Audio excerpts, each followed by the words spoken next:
She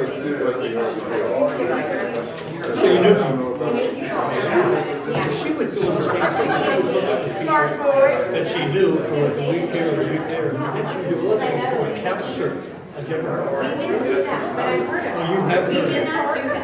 And she did. And that was a little bit, I didn't want to hear it. That's daring.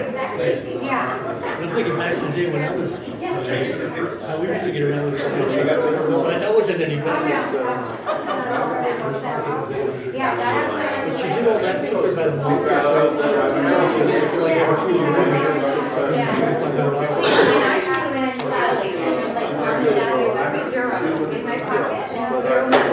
And I haven't eaten for 24 hours. And they're like, okay, you did a good job. It's pretty typical. They have more services in setting up genetic program. Oh, yeah.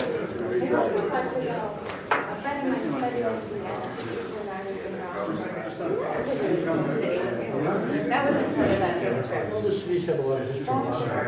You know, they survived after World War II. Sure. Yeah, it was really cool. $20,000 is going to the bucket, maybe not to you, but large scheme of things. Yeah. And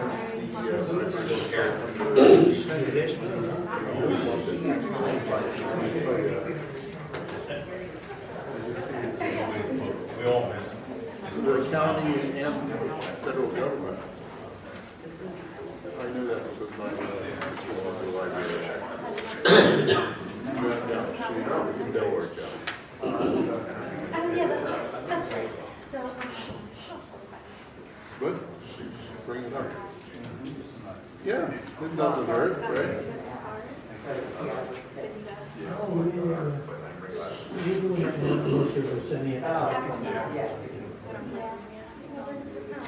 She has this camper and this.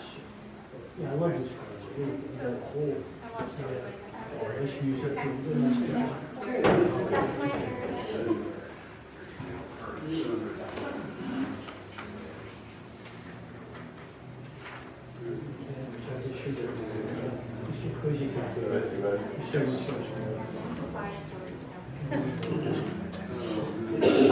Oh, good evening, everyone. Welcome to the West Goshen Township Board of Supervisors meeting for December the 20th. Would you please join me in the Pledge of Allegiance? I pledge allegiance to the flag of the United States of America, to the republic for which it stands, one nation, under God, indivisible, with liberty and justice for all.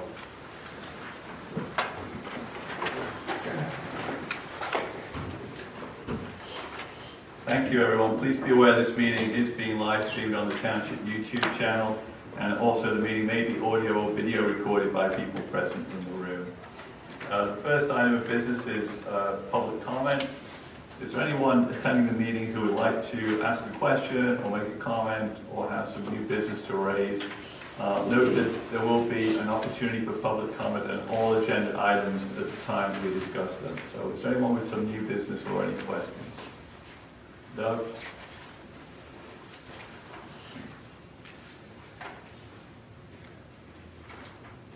Thank you, Doug White, West Goshen. I'd just like to, for everyone who celebrates, I want to wish everybody happy Hanukkah, third night. B'yanta to everyone who celebrates. And also, thank you, Rick Craig, for all of your great service in this township. This is your last official meeting. But I just wanted to say thank you so much for all of your input and guidance over the years. And Brian, is Brian here? Brian, you'll have big shoes to fill, but I'm sure you'll do very well. Thank you. Thanks, everyone. And also thanks to the board for all your hard work on the budget and the endless meetings. Thanks, Doug. Anyone else with a question or comment? Very good. We'll move on to the next agenda item, which is item number 4, which is a discussion of the final 2023 General Fund, Sewer Fund, Waste and Recycling Fund, Capital Reserve Fund, Highway Aid Fund, and American Rescue Fund budgets, and approval of a resolution 22-2022, which would adopt the said 2023 budgets and the 10-year capital improvement plan for West Goshen Township. So we've had a couple of discussions at board meetings in the last couple of months. We've advertised the preliminary budget for adoption, for public comment, and tonight we're ready to adopt the budget. So I just want to go over a couple of changes since we made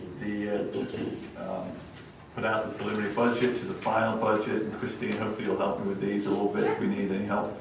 So in terms of the 2022 projected actuals, the revenues are forecast to be down a little bit, mainly because of a sharp decline in receipts in the transfer tax for real estate property sales in October and November. So I'm sure everyone's aware that with mortgage rates going the way they have, that property sales have certainly eased back considerably.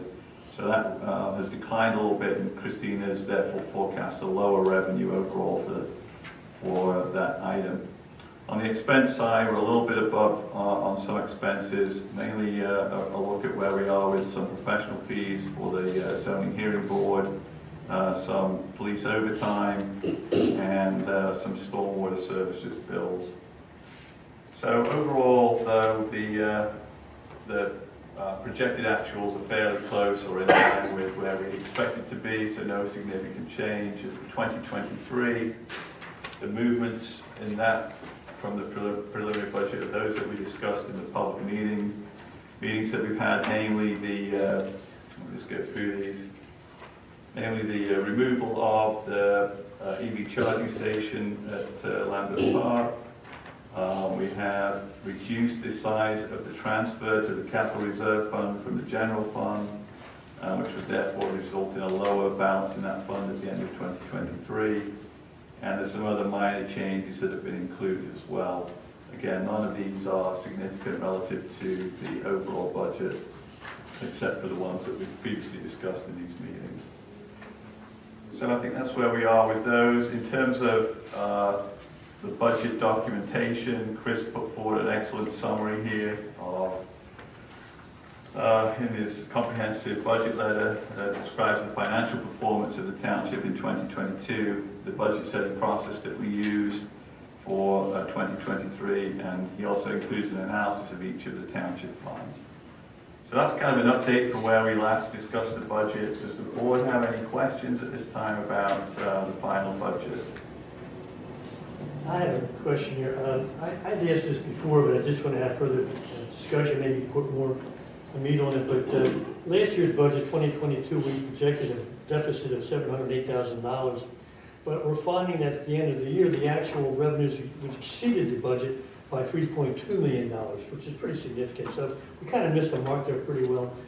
Can you give me a better idea, or give the board a better idea as to why there was such a discrepancy between what was budgeted for last year in 2022 and the projected end-of-year actual status of the... Sure. About half of that comes directly from transfer tax. Transfer tax is significantly over for 2022. We had a number of large apartment buildings and commercial properties sold within the township, which netted us a significant amount of money. One property sale alone got $1 million. So that's really the main driver. The other area is earned income tax.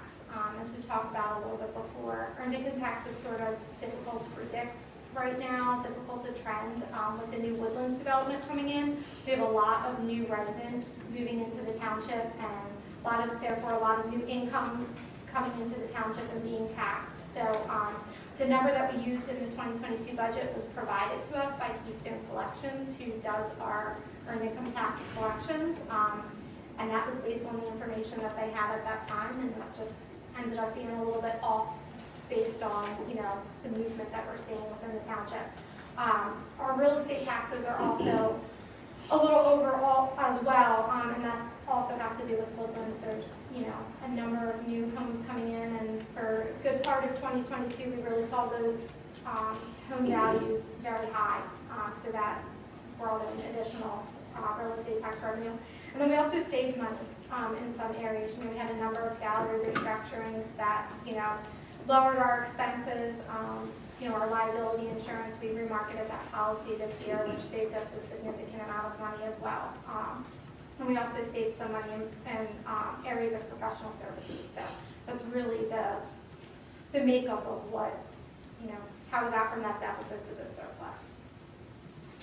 Do you think the earned income tax item that you mentioned, a lot of that had to do with the COVID, I would imagine, that you guys went through. Do you think we're pretty much beyond that now, or kind of more stabilized? I think COVID has made it difficult for us to trend that over the last few years. We've seen a lot of impacts from that, whether it was due date adjustments, that were made during the pandemic and things like that. It sort of really shifted, the receipt collection time periods. I think that has corrected itself. I still think we will be in an area of transition until the Woodlands development is done, so we can really see the net effect of all these new homeowners moving into the township and bringing their salaries with them. So, Thank you. yeah. Any other board comments or questions on the final budget?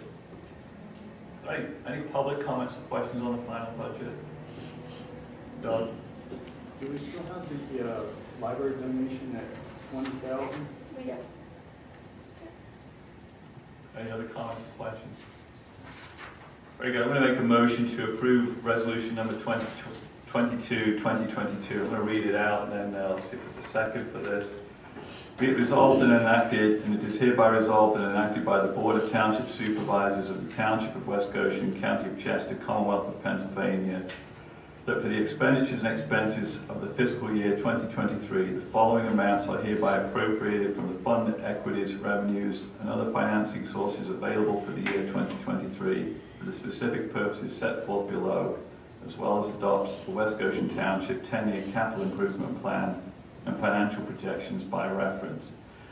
The general fund in the amount of $19,402,890, sewer fund in the amount of $7,912,326, waste and recycling fund in the amount of $2,817,964, state highway fund in the amount of $745,000, capital reserve fund in the amount of $2,807,940, and the American Rescue Fund in the amount of $1,442,010.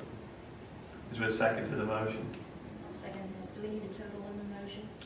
I don't believe we do. It's not in the resolution.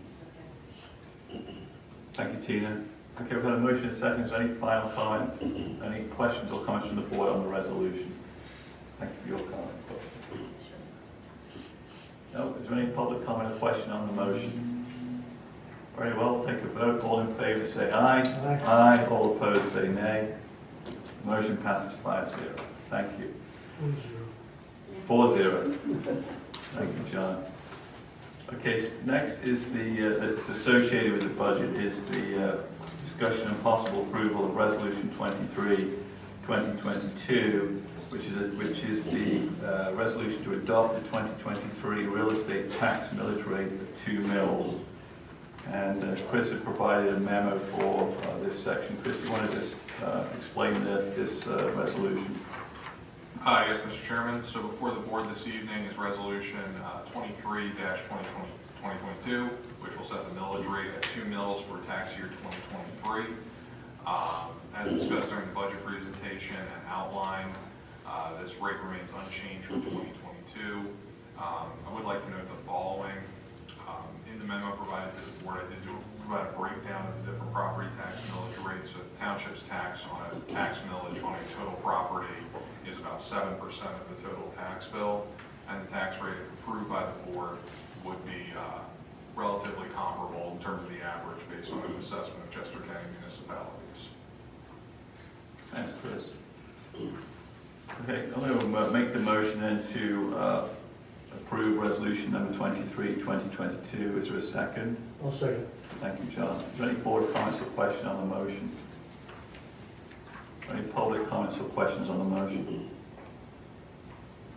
Very well, we'll take a vote. All in favor say aye. Aye. Aye. All opposed say nay.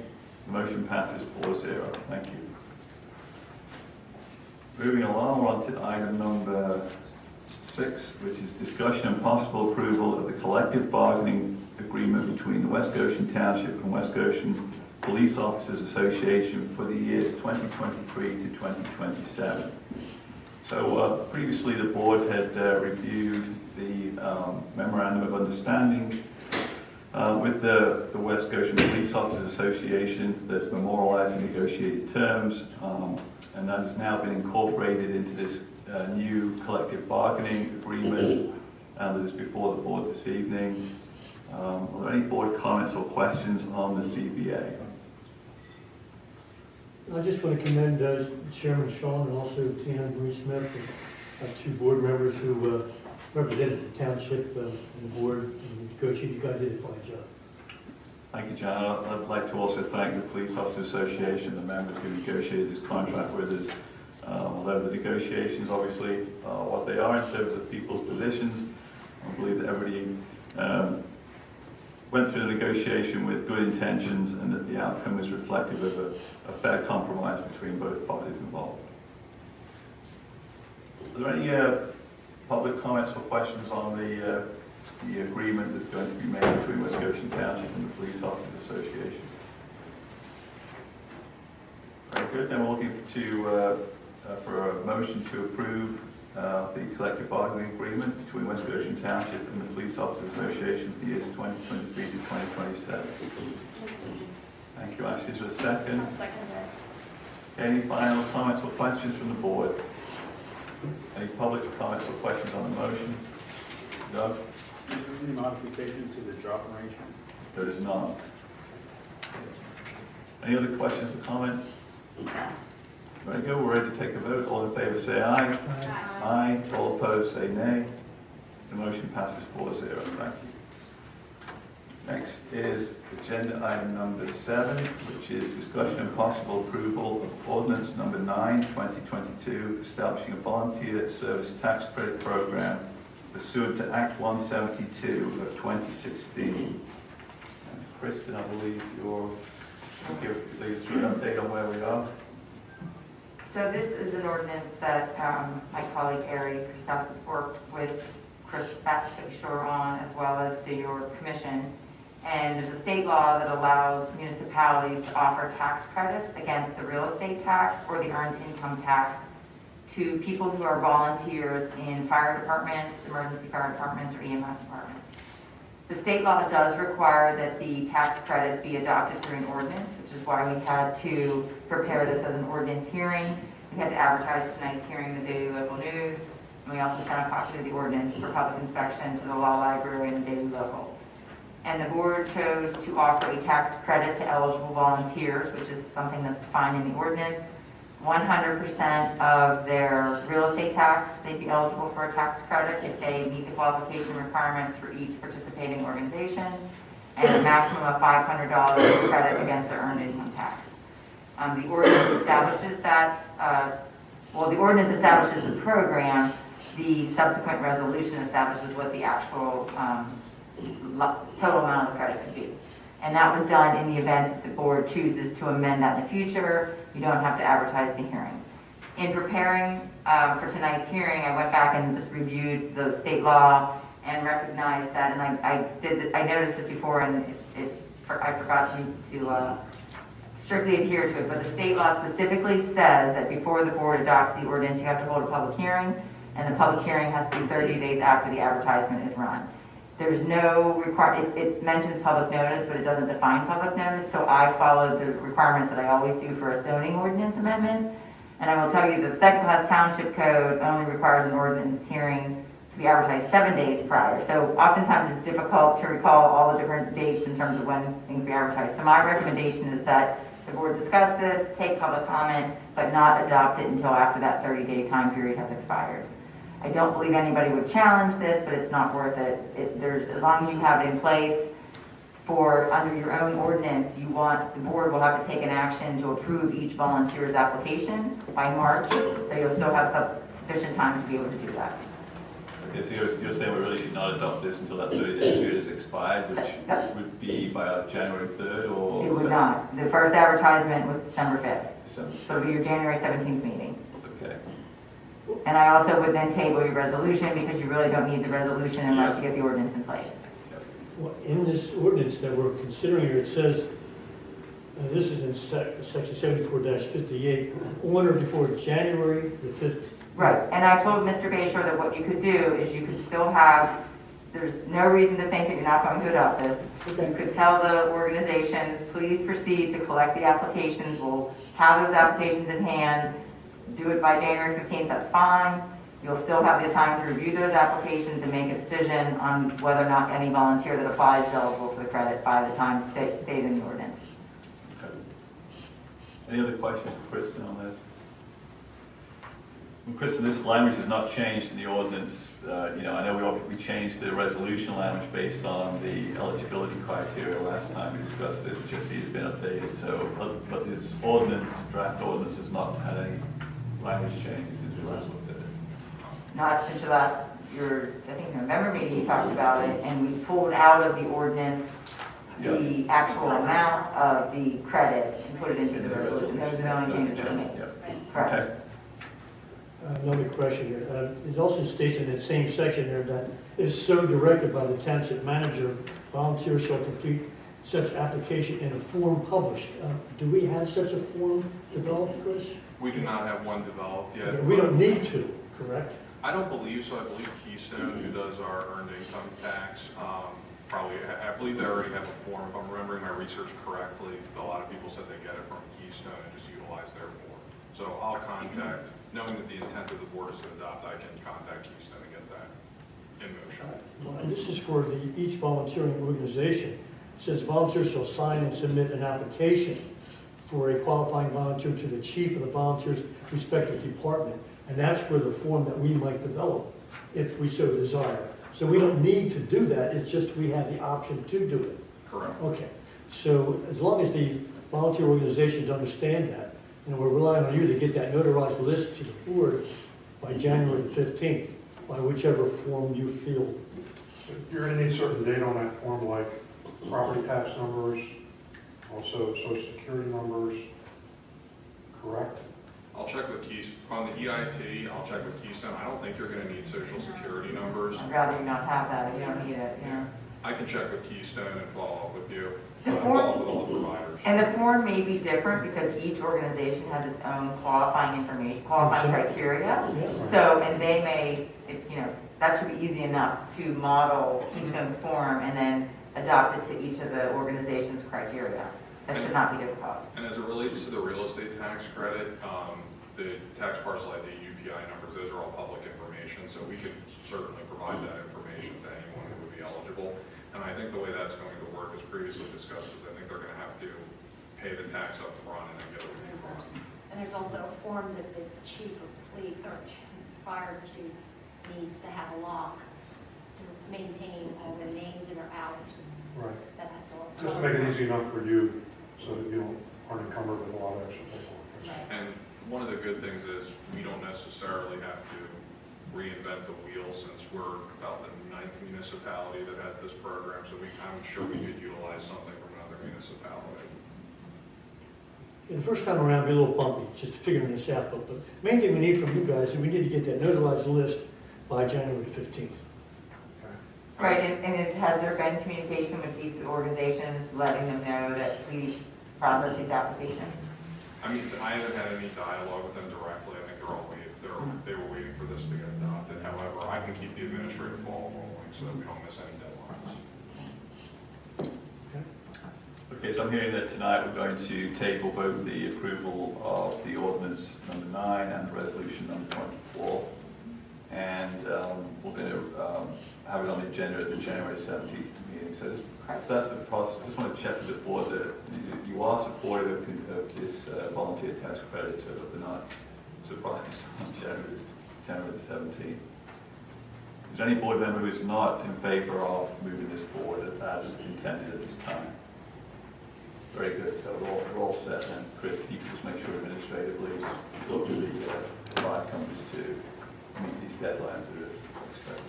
I'd also like to thank Kristen for all the work she's done on this, because I know it's been... My colleague did most of it. Thank you. Thank you. Very good. We can also discuss the form for you, if you can have it ready for the next coalition meeting. Yeah. Well, the form will need to be ready before the next. Oh, that's true, because it's by the 15th. When is it? The 15th of January, as we notarized. Yeah. But I'll work with you guys and get that taken care of. We should probably send in, an email to the coalition team Absolutely. with the form, Keystone, and also a suggested log form for the fire chiefs to use. So we could do that soon, I guess, before we have to do it for 15. I actually may have I think a couple of the municipalities actually gave me copies of the forms that they use, so I think I already got those in my email. We could probably send that around. I don't know if we need comments on it. It is what it is. It's just a log. I don't think we really need comments on I it. think we just send it out. I'll see Steve Bell on the money, so I'll Okay, good. mention And, it. Very good. Anything else on this? Mr. Chairman, I will probably renumber this resolution for when it is before the board again. Yep. Okay, we'll move on to agenda item number 9, which is discussion and possible approval of West Goshen Township's participation in the CoStar's electrical supply procurement program and awarding of a 2-year electrical supply So contract. I think we need to, Wait, table as well. oh, that's right. Chris, want to give us where you are with this one? Yes, Mr. Chairman. So before the board this evening is the authorization to participate in the CoStar's electrical supply procurement program and the awarding of a 2-year contract for electricity for the township's facilities. The township's current electrical supply contract expires on January 9th for the municipal complex and wastewater treatment plant, and January 31st for all other accounts, which are our pump stations, street lights, and so on. In the past, the township utilized an independent broker to shop for rates. However, Dave Woodward and I have been discussing evaluating the CoStar's program along with our facilities superintendent, Mike Hackavo, and based on this evaluation, we believe that this is a better avenue for the township as we would be participating in a large volume of accounts. So the bids were open on December 14th. And based on the township's accounts for a 2-year contract, the results were as follows. For facilities over 100,000 kilowatt hours, which are the municipal complex and wastewater treatment plant, the low bidder for a 2-year contract was NRG Energy Center at a rate of 0.07842 cents per kilowatt hour. This will be an annual cost increase over our current supply contract of approximately $138,000. However, compared to the current market rate for PECO, there's no comparison that we can do because these accounts would pay the peak hourly rate if we allowed it to expire and went to the PECO rate. For our facilities under 100,000 kilowatts per hour, the low bidder was again NRG Energy Center, which was 0.08078 cents per kilowatt hour, which is an annual cost increase of just over $20,000 based on the current contract, but about a $5,800 savings per year versus the cost to compare, which is the market rate as of today, which I believe is around 9 cents per kilowatt hour. And then finally, for lights, the low bidder was WGL Energy, which was 0.07476 cents per kilowatt hour. The annual cost increase is unknown. However, there was a $20 savings versus the cost to compare.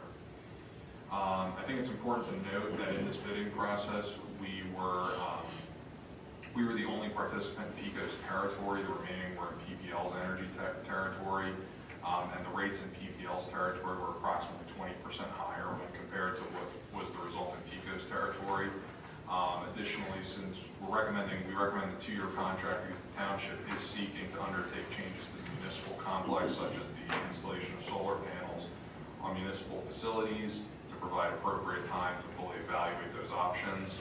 Additionally, this will line us up for a rather substantial bid in 2025,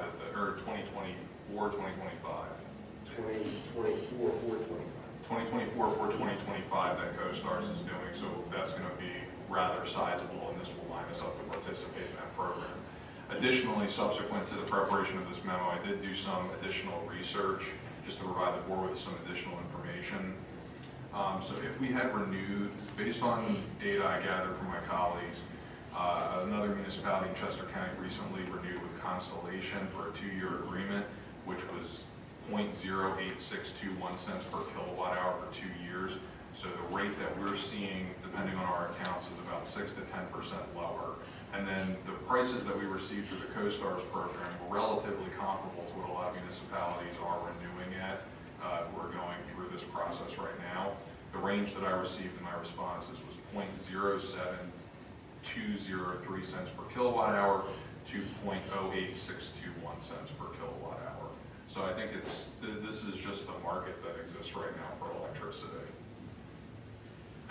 And no, to be honest with you, none of my counterparts were aware of the CoStars program. A lot of them go out and are paying independent services to third parties to do it. When I looked at the form, the CoStars form, although we've got a fixed price here, my reading of the form says we don't have any demand constraints on us. So we can increase our demand or decrease our demands if we put solar panels on, or if we start charging a lot more electric vehicles here. That can happen within this 2-year period. You need to notify them of any substantial load change. No. There's no constraint on us doing it, right? No.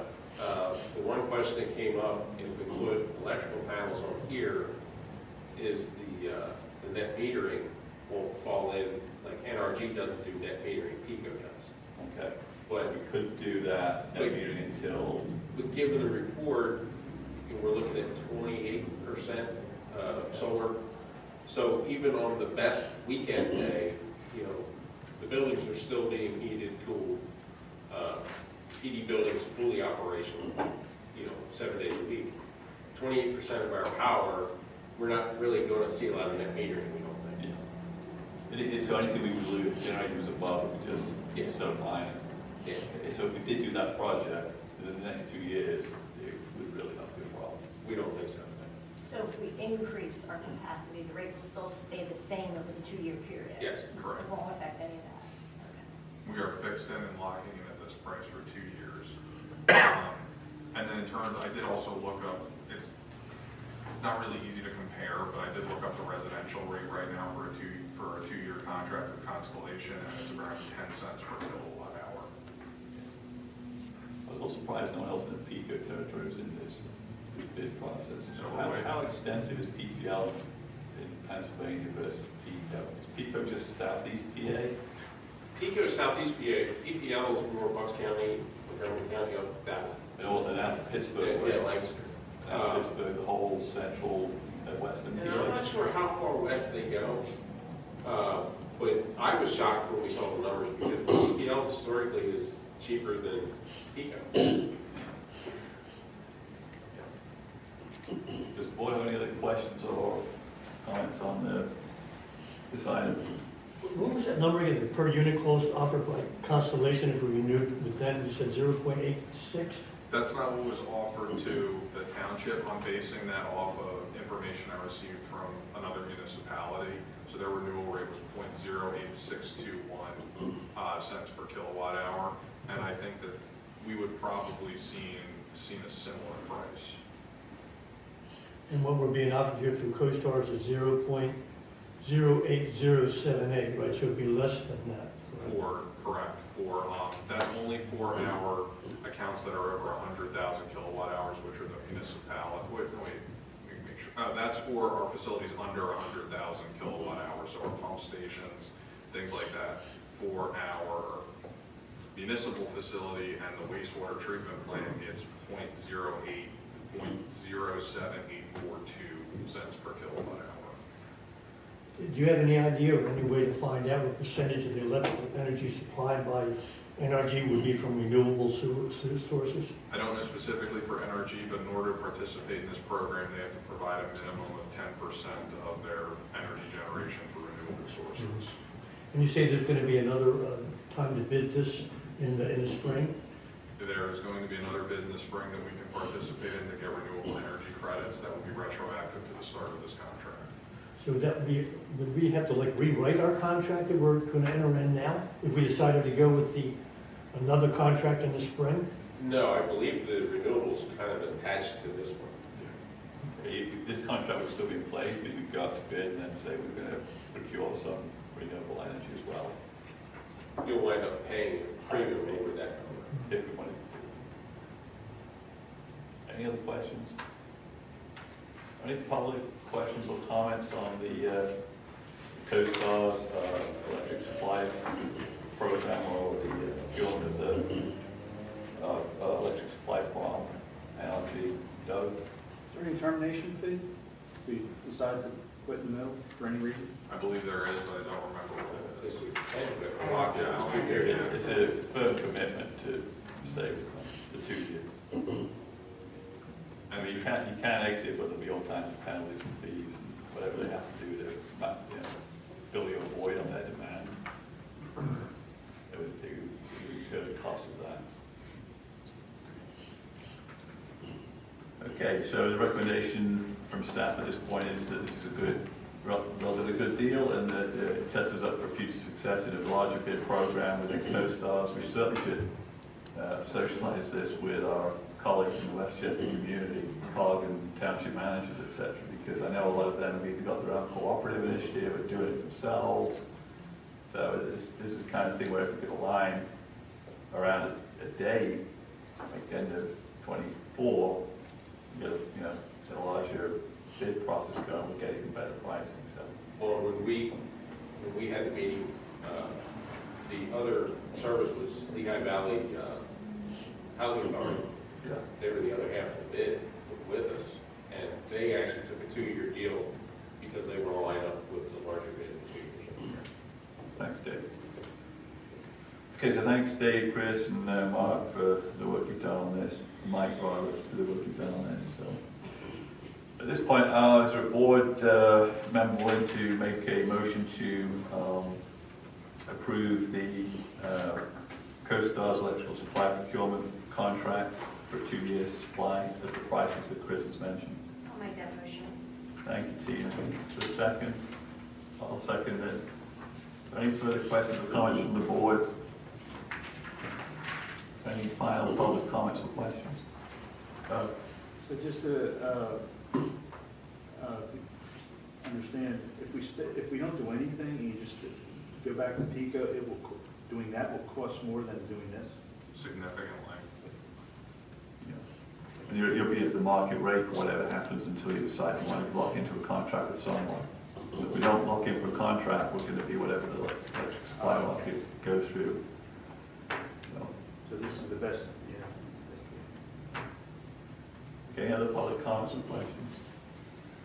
Okay, we're ready to take a vote. All in favor say aye. Aye. All opposed say nay. Motion passes 4-0. Very good. Next on the agenda is item number 10. Give me a second here. Which is discussion and possible approval of a proposed school resource officer agreement between West Goshen Township and the Westchester Area School District. So Chris, I know you've got the board here for this one. Would you mind just, you and Mike maybe could update us on current state of play of this agreement? Yes, Mr. Chairman. For the board this evening is consideration of an agreement between the Township and Westchester Area School District to provide a school resource officer in certain schools in the Township. The West Goshen Township Police Department has historically assigned SROs in schools and expanded the program in January 2020, but the agreement was not renewed and we've been working on a new one. But the Township has continued with this program throughout that period. Is that correct, Mike? Continued with this period, not the entire program. Okay, thank you. So this agreement is intended to outline the services to be provided by SROs and the responsibilities of the school district. The agreement would cover a period from January 1st, 2023 to June 30th, 2027. There is a 90-day termination clause in the event that the program is no longer funded in either party's budget. Payment dates are specified in Section 8 of the agreement, as well as a provision outlining increases based on the Act 1 of 2006 index. The agreement is also being presented to Westchester Borough and the Westtown East Goshen Police Departments. There have been some subsequent changes to the draft after it was presented to the board in the meeting packet. So I think at this time we should probably table this agreement for the time being until all those changes are made. Is that correct, Chief? So the changes, you got the one I sent today. Yeah, the changes. That's the final suggested copy that the school district has agreed to. Okay. Yeah. That does not include the question you had today, Mr. Walsh. Okay. Yeah, so I've seen this agreement first from the chief and then for the borough, and I made the same comments, all of which the school district was fine with. So all the changes that I had suggested, which were really just use consistent terms, capitalize things, there wasn't really much of any significance. Indemnification language, some of that I suggest change, but they accepted all that.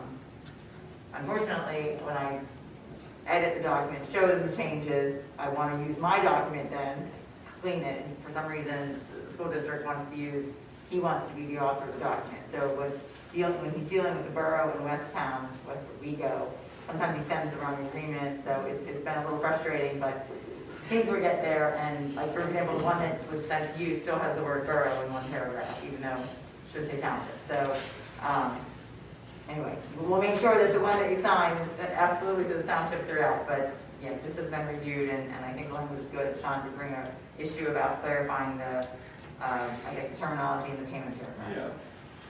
What was that question? So when I was reviewing the document today, prior to this meeting, I felt that section 8, B, and C were not clear on how the payment should be made. So I've suggested a change to that language to Mike, Chris, and Kristen. I can share it with the board now. Just before I do that, are we in a position to potentially approve this tonight, contingent upon these changes being acceptable? Sure. Okay. So what I had is section 8B. It would be revised to say, for the 2023-24 school year, the school district will make 3 payments of $25,000 each to the township at or near the following dates: August 1st, November 1st, and March 1st. The word annually was removed from that I don't believe that was necessary there, because in section C, I think that should read, starting with the 2024-25 school year, and for each subsequent school year through 2026-27, the amount of compensation will be increased each school year by the district's adjusted index listing pursuant to Act 1 of 2006 index, as published by the State Department of Education and reflected in each of the 3 payments in a school year until the end of the agreement, June 30th, 2027. I think that So you wanted to take annually out of C? annually And out of also change out of- C? out of it. So if I only go to the be specific to the 23-24 school year and how the payments get set up, and then in subsequent school years, it's adjusted by that Act 1 of 2006, and it's the school year definition, not just annually, because it runs into this whole what's a year, what's an annual, what. So I think by having this language in here, it's very clear that the payments will increase as of the August 1st payment of 2024, and then the same again on August 25, and the same again on August 26. So I guess one thing, Sean, about your change, Yeah. are you suggesting that for 24-25, the first year after 23-24, Yeah. that each of those 3 payments could be adjusted, or will it be an equal payment for August 1st, November 1st, and March 1st? And they only adjust it one time? It's adjusted once, and it will be, let's say it's applied for that school year, Each just school year, and then those payments will be, divide that number by 3, and it'll be equal installments. Yeah. If you want to put that clarification, that's Yeah. fine too. Yeah, we should probably put that in C for subsequent years, how the payments are going to be made, which is similar to B.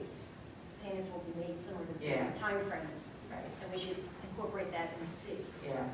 just to be clear that this is when the payments are due after 2023-24 school year. Right. I mean, you do say reflected in each of the 3 payments, but we Yeah, but we make should- it clear that it's being adjusted for the school year, not each payment made during the school year. Right. Right.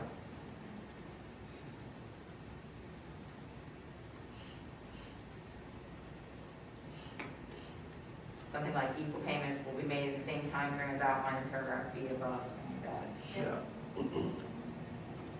So we would be receiving the $18,750 on January 1st? Yes. As it is now. There's no change to A. I think that's good. Subsequent payment frequency, because it's really the frequency is not being now.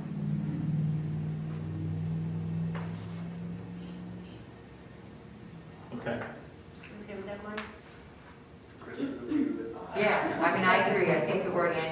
you off a little bit. Yeah. I think it's clear on now that for the entire school year, those are the 3 payments for me. I think it works. That was probably 10. Okay, so are there any other board comments or questions on the agreement? No, just, I want to clarify, so these are West Goshen Township police officers, right? They report to the chief of police here. Yes. They, once there's holidays or the summer, they resume normal police duty Correct. for us? Yes. Okay. And they're in uniform and armed at schools? Yes. And they have an office? Yes. Okay. And any subsequent events that occur, schooling, whatever, is going to be extra cost. So if they, okay, so. And that's outlined more clear now that Mike outlined that language. What kinds of events are, like, do you mean? Like football games? After school events. Yeah. The intent of the agreement is to have an officer in school during school.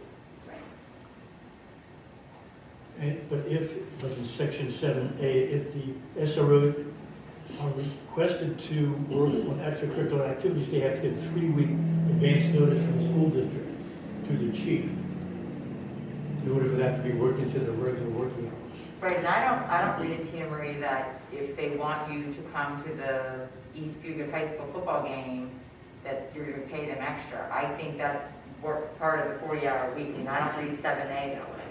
It's all requests to divide the SRO's working hours between normal school hours and other times by the district we made in writing by the district to the chief at least 3 weeks in advance, but I'm not reading it that that's going to be an additional compensation. So you're correct, it doesn't say that in there. However, it is also not to cover those scholastic extracurricular activities we cover now with a separate rate. That's going to continue. We're not going to use our SROs, we're supposed to be in school during the day, to work football games instead of being in school. Yeah. Do we need to specify that? They have to request a change, and I've told them that I will not do that. I understand what we don't do that, I agree with that, but I wonder if we should change the language in this contract to make it clear that it's only, 40 hours only encompasses during school hours and school days, anything extra activities. Yeah, because it specifically says, unless the hours of the SRO are adjusted so that the SRO will be available during district Yeah, events. that's what I. It almost leads you to think that they can make the request that, Exactly. hey, don't come to school on Friday, but instead come to the football game, and that's going to be covered. Which I guess would be something that is totally in our control Right.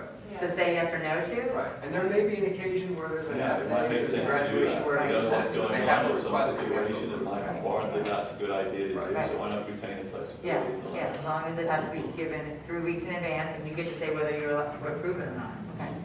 Fine with it. Keep it. Yeah. As long as it's clear that they're extra cost. Yeah, I think that second sentence in 7A is that, you know, they want to make that, not bizarre request, but request that it's not going to cover the normal school hours, they're going to have to go to the chief and explain why and on what circumstances, and then he gets to decide whether that will happen or not. Yeah. And if he says no, or it can happen, we're happy to provide that coverage, but it's going to be at this cost, then that's going to be determined. Okay, so it's flexible, either way, okay.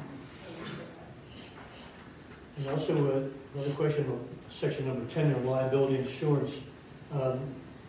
The insurance that currently the township has for police officers, would that be sufficient here to meet this requirement? Yes. Yes. Now, the district shall be named as an additional insured, however, so we have to do that as well? We have to be sure that that's We did included? that when we did the last time. Okay. Now, also, the district has to make liability insurance to include the township as a named insured. Do we have a copy of their insurance policy? Not that I'm aware of, I'm sure we have. And can we request that? We should. Policy, would they have to share a policy document with us? We should, yeah, I mean, it's sure the public record anyway. Yeah. We renamed all that. Yep. Well, we could typically you would get a certificate of insurance naming us as a certificate holder and an additionally insured, but we can certainly request a copy of the policy. Just so we have it as a matter of Yeah. documentation. or record. Yep. Yeah, makes sense. Other questions, John? No, that was it. Anything else, Dean and Ashley? Okay, so we'll go with the language other than the changes that I suggested today, again with a further amendment of making sure that the section C is clear about it being equal payments as described in section Yep. B. Okay. So at this point, are we ready to make a motion to approve the school resource officer agreement between West Goshen Township and the Westchester Area School District contingent upon that language change? So moved. Thank you, John. John made the motion and Ashley seconded it. Is there any public comment or question on the motion? Very good. I think we're ready to take a vote. All in favor say aye. Aye. All opposed say nay. The motion passes 4-0. Okay, next on the agenda is item number 11, discussion and possible approval of the proposed utility bill late fee penalty waiver policy for the Township Finance Department. Chris? Yes, Mr. Chairman. So before the board this evening is consideration for a proposed policy authorizing the Finance Department to waive certain late fees and penalties on sewer and waste and recycling accounts. The Township assesses a 10% penalty if the bill is not paid by the last day of the month for which the bill is dated, and then an interest rate of 0.75% per month for the balance is not paid. The proposed policy would allow a one-time waiver of these fees if the following is met. The account is otherwise in good standing. In other words, there are no past due balances on the account, and a request for a waiver of late fees and penalties must be made in writing to the Township Manager within one billing cycle. Any extenuating circumstance outside the parameters of this policy would require approval of the Board of Supervisors. Generally speaking, the accounts that we've found, and as the board is aware, we've been asked with a number of these just because of issues with the mail system that have occurred during 2022. Generally speaking, the accounts are in good standing, and the typical amount that would be considered for a standard residential account would be approximately $25. I would note that in the policy that's before the board, we would have to change under Section A, policies and goals, to include Section 4511B2. Those are the penalty fees outlined in the Code of Ordinances for waste and recycling billing. However, they're identical to what's assessed for sewer bills.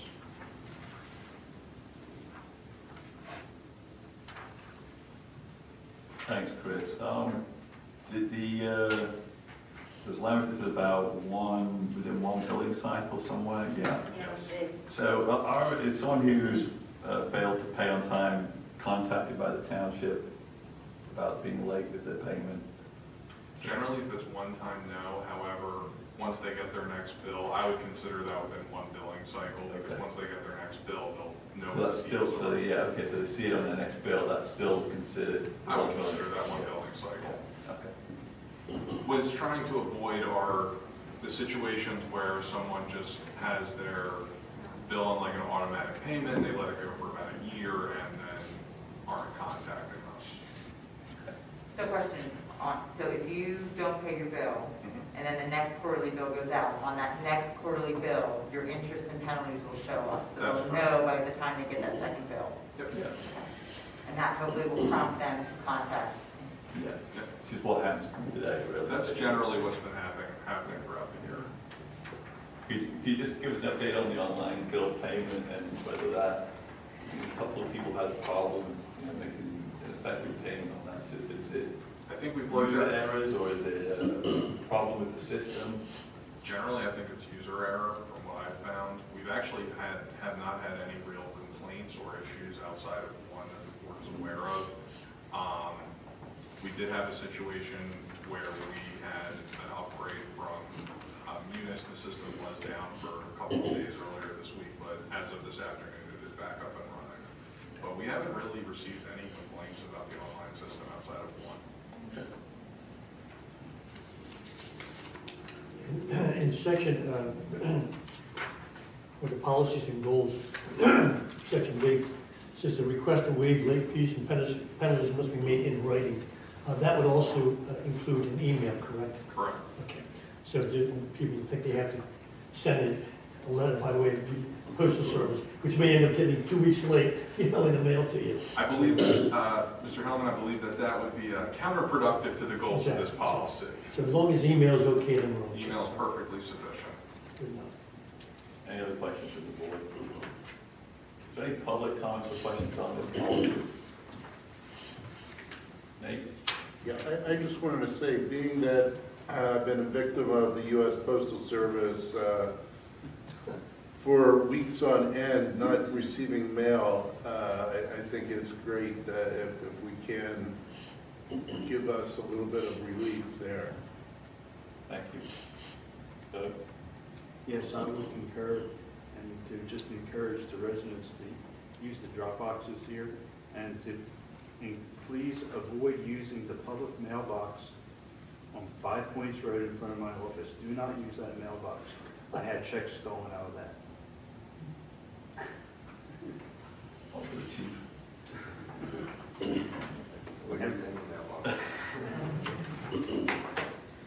Thank you, Doug. Any other comments or questions?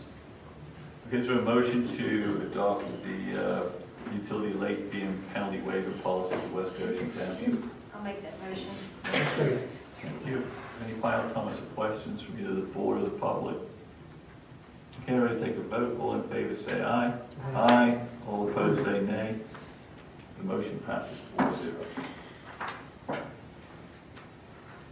Okay, next on the agenda is item number 12, deer management program. Discussion regarding a deer management program for West Goshen Township. So I have a little bit of a background to introduce this topic. So by way of background, the issue of the size of the deer population in the township is periodically raised to staff and/or board members by residents concerned about human health hazards and safety related to vehicle collisions, as well as the destruction to plantings and tree damage on their properties.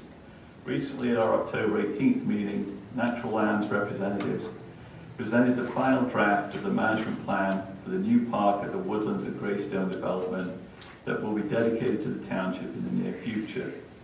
The plan identified existing damage from deer overpopulation and recommended a deer management program, specifically the hunting of deer to reduce their numbers and enable other natural land management goals for the park to be achieved.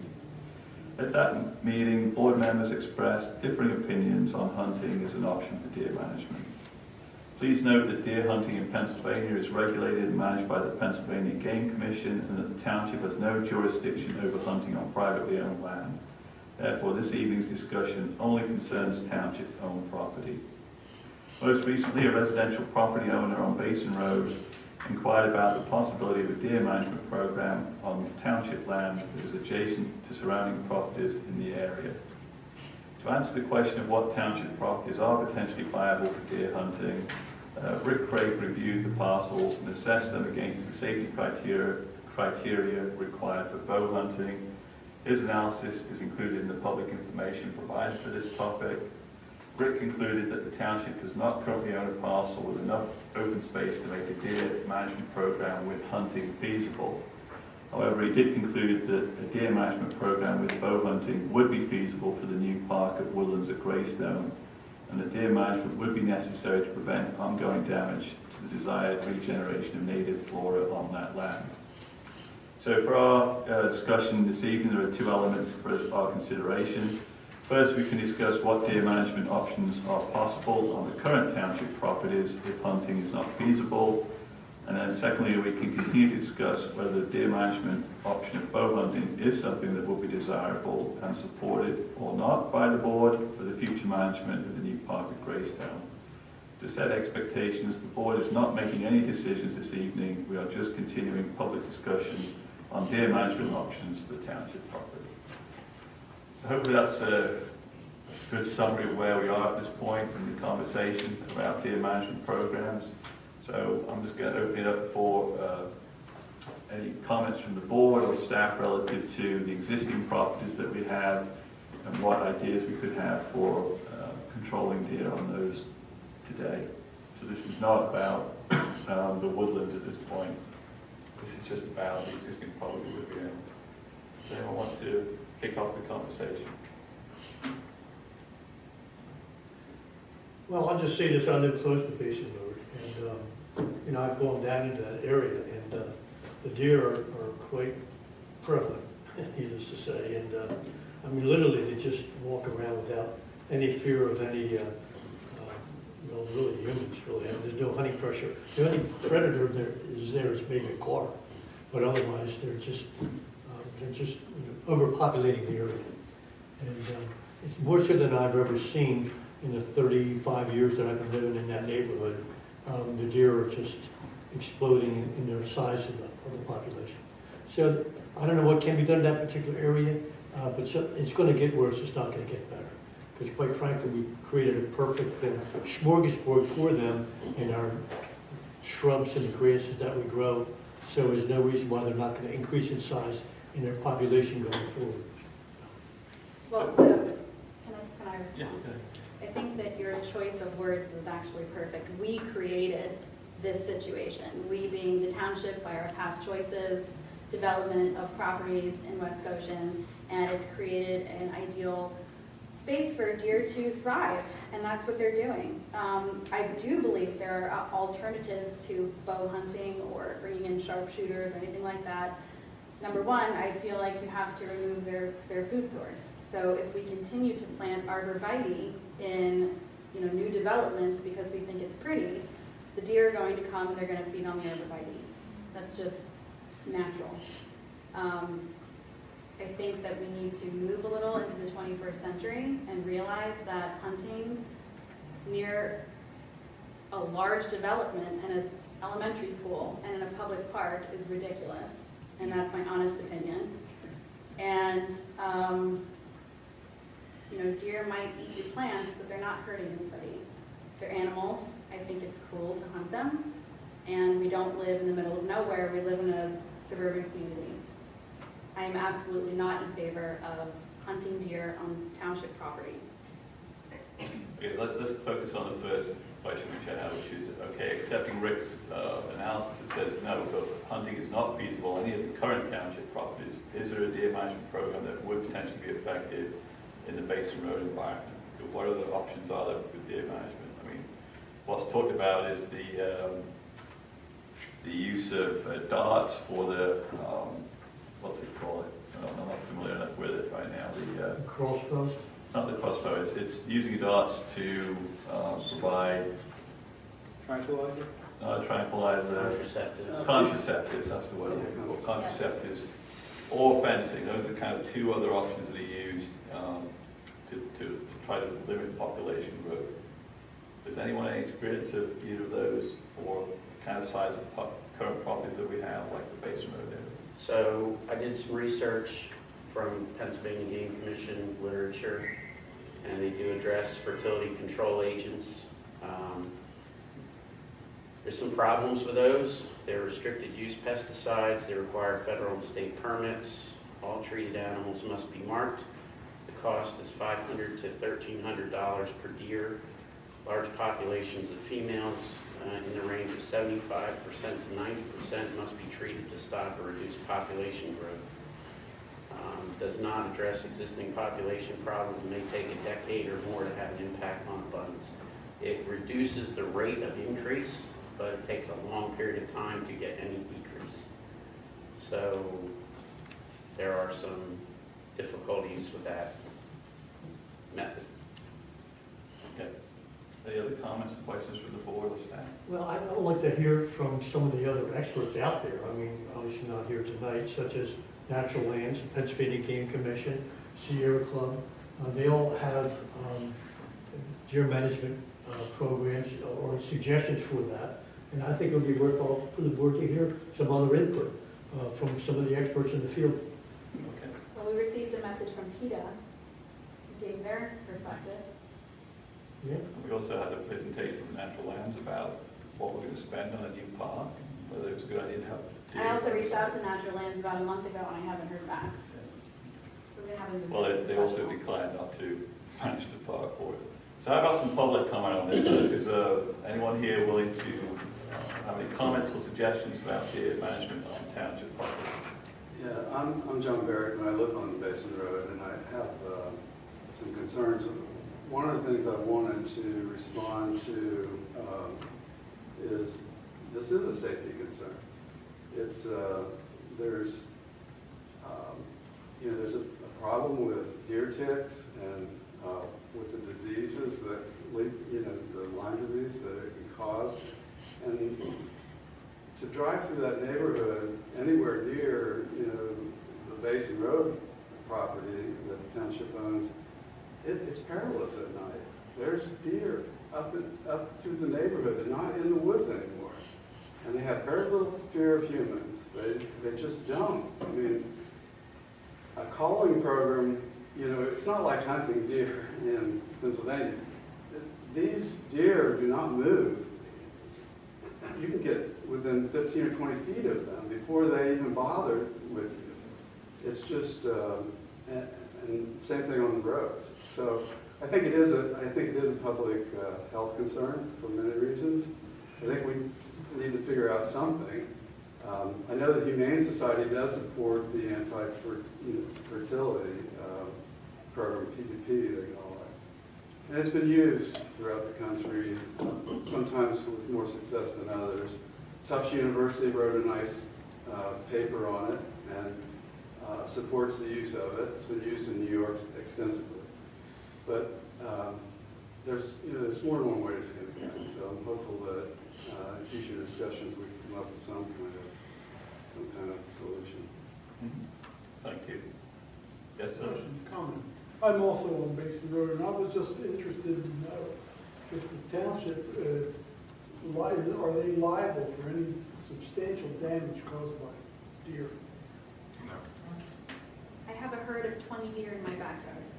Yes. And I don't plant things that the deer will eat. And they are in my backyard and they come into the road at night. I deal with it too. Yeah. And my concern is why would we pay money to have people come in and hunt in Greystone Park, in that park, when the entire township is being affected by deer? And I'm also not convinced that they're not going to come back. I don't think that hunting once a year in this park is going to eradicate our problem. In fact, there's research to support that it'll do the opposite, because you will eliminate competition, which triggers breeding, which leads to more fawns. I agree with you. I think that it's a perpetual, whatever program we would endorse, it becomes a perpetual way to control, not to eliminate the problem. The best you can do is control it. And because these deer are, I mean, they're so... Well, they're animals and they're eating what they know how to eat. They're living the way that they know how to live. Right. Right. They're not making a choice and they're not doing anything evil. We built a complex and now they don't know where to go. Right. And it's not good for the deer either. I mean, they've reached levels that I've had conversations with with the Pennsylvania Game Commission about animals that were damaged, or hit by cars, or were sick, and I watched them rot near my backyard. It's just out of control. Yeah, and you have to understand the situation we're dealing with here. It's an exponential one, not just an additional one. Every female deer 2.5 years old has 2 fawns, maybe 3. So then you have 2, then you have 4, then you have 8, 16, 32. In other words, the deer herd just increases. And the situation is bad today. It's only going to get worse next year and even worse the following year. We're going to have to deal with the situation. We just can't just turn a blind eye to it. And I think honey's going to be an essential component to that. I think we agree there's a problem. I think we need to get more educated and look at more resources on how to resolve this problem. And I'm totally in line with Ashley and her thoughts and her, I guess, goals or how to go about to eradicate the problem and mitigate it. So I think we need to just educate ourselves more, knowing there's a problem and how do we resolve it in the best way. So one question I have is are we at a steady state deer population? Obviously, animal will reproduce and build until the food supply is its maximum that it can support. Now, the township's pretty well developed and built out, so the food supply must be it's not like it's got more range or more food available to it. And it must be dying from either impact of cars or disease or not enough food. So do we think we're at a steady state and we just have to live with where we are, or what? in my opinion, it's increased dramatically just within the last 2-3 years. So what's causing the increase? I have mean, no the township's idea. getting, we'll come to other meetings and everyone's saying this township's so built out, driving's horrible, traffic, this, that, and the other. So why is the deer population increasing? I don't know. I can tell you one thing, is there used to be some hunting in this township and the area. I mean, you're, At West Town Road. 500 acres over there that has now been Yeah, developed. I mean, I used to hunt them Of course, myself all just of the many years North Hill ago. and all the other towns. The deer over in Woodlands are not reaching Basin Road.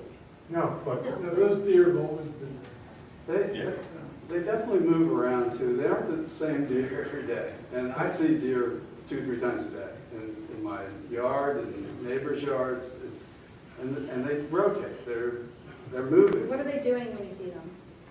They're grazing. On lawns? Yeah, grazing on lawn, grazing on the Plants. plants. I don't see so many bucks. I mean, they're fairly rare, but they're more destructive. I mean, they kill trees, basically. They rub them on the trees with their antlers. I guess my point is, if you take away the things that they're eating, there won't be as many deer. but you can't eliminate The grass. the shrubs and Grass. all your flowers. You're going to eliminate that? I mean, that's pretty hard to regulate. That's fine, and we don't need to get into this conversation, but there is a huge problem with the fact that we have so many lawns in general. It's bad for the environment, and that's just the truth. Well, you'd be the one that tells people not to grow grass.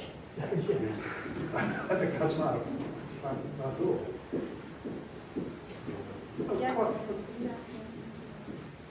A question? Yes, sir. If the problem wasn't deer, suppose it were vermin or rats. You had a rat infestation on Basin Road. They were overrunning lawns. How would you handle it? How would you handle it? You wouldn't with use a rats? crossbow. Not deer, You rats. wouldn't use a crossbow. You'd still. What would you do? Would you just let them run wild? You would eliminate them. How? Traps. Poison? Traps. How would you handle that situation? Well, you'd have to ask yourself, why are there rats? What's attracting the rats? Is there a problem there? The only reason that rats congregate is because there's an issue. So something's not being handled the right way. So you address the issue that's attracting the rats instead of trying to kill the rats and not addressing the issue that's attracting the rats. Because then you're going to spend the rest of your life shooting rats and never understanding where the rats are coming from or why they're coming. So you can spend the rest of your life shooting deer, and I promise you, I don't think you're going to make a dent in this township hunting in that park with a crossbow, which, by the way, 70% of the time, the deer's not going to fall down dead when you hit them with a crossbow. They're going to take off with a bow in themselves and die somewhere else, and perhaps even wander into the road. So ask yourself why the deer are coming, just like why the rats are coming. The question was, how would you handle an invasion of rats? I would get rid of what's attracting the rats. Does the board agree with that? Or we'll have different opinions, but we're just soliciting a conversation as responding to your question. Are there other comments or, yes, Nancy? Are you talking about Woodlands? Because Well, my original suggestion was I know, have a you process weren't- where we just talked kind of about went current that township way. properties and was the board interested in deer mitigation programs other than hunting, because it's not feasible given the size of the properties we own today. I heard a couple of board members, well, actually all board members, I think have said we're willing to hear more information. So that at least is one outcome from it. I think where we are now is we're talking about the one property that will be a township property in the future, which is Woodlands of Greystone. It is of a large enough size that we could potentially consider hunting on. So if you have a comment on that. I do, because it's in the middle of a residential neighborhood with children. I don't know how you close it off well enough to be sure that there are no children there.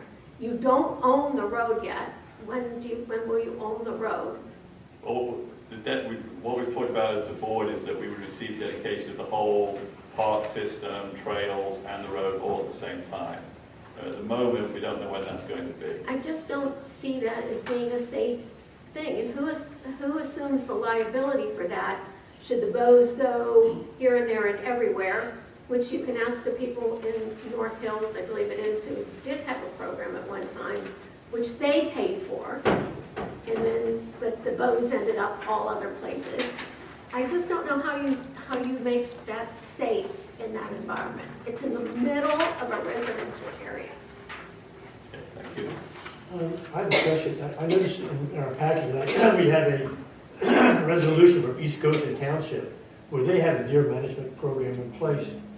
And they identify certain groups that are allowed to hunt in certain areas, and they have to follow the game commission rules. But they don't specify what weapons are allowed. Do you happen to know what they allow? Is it just bow hunting? Okay. Not shotguns or anything else? All right. Okay, thank you. Currently, North Hill Association does allow hunters in. Does or did? And they've been doing it for 20 years. And I don't think it takes a lot of deer out, but at least it's something. Do they still do it, or what do they do? But their civic association pays for that. No, it's not big. They just allow hunting. The hunters come in for free. They apply every year, and then they are allowed to use the grounds. Do we know if East Goshen pays these bow hunting groups, or is it? No. No, they just allow them. It's a controlled hunt. It's not open to everybody. It's controlled, the numbers of hunters, where they can hunt, and of course, what they can hunt with. When they can hunt. And, yeah, well, that's game commission, but it can be further. No, but I mean, East Goshen is more restricted. Yeah, it can be further restricted beyond game commission season. Yeah, very regulated. The season was pretty large this year, right? It was September through December, October. That's all combined, archery, shotgun, muzzleloader, everything. You mean for the deer hunting season? Yeah. It runs from September through January. But for bow hunting, it's more restricted. Yeah, that's September through January. But there's certain days you're not allowed to hunt there within that time frame. They have to be licensed, they have to be, Okay. Other comments and questions from people in attendance on this topic? Doug?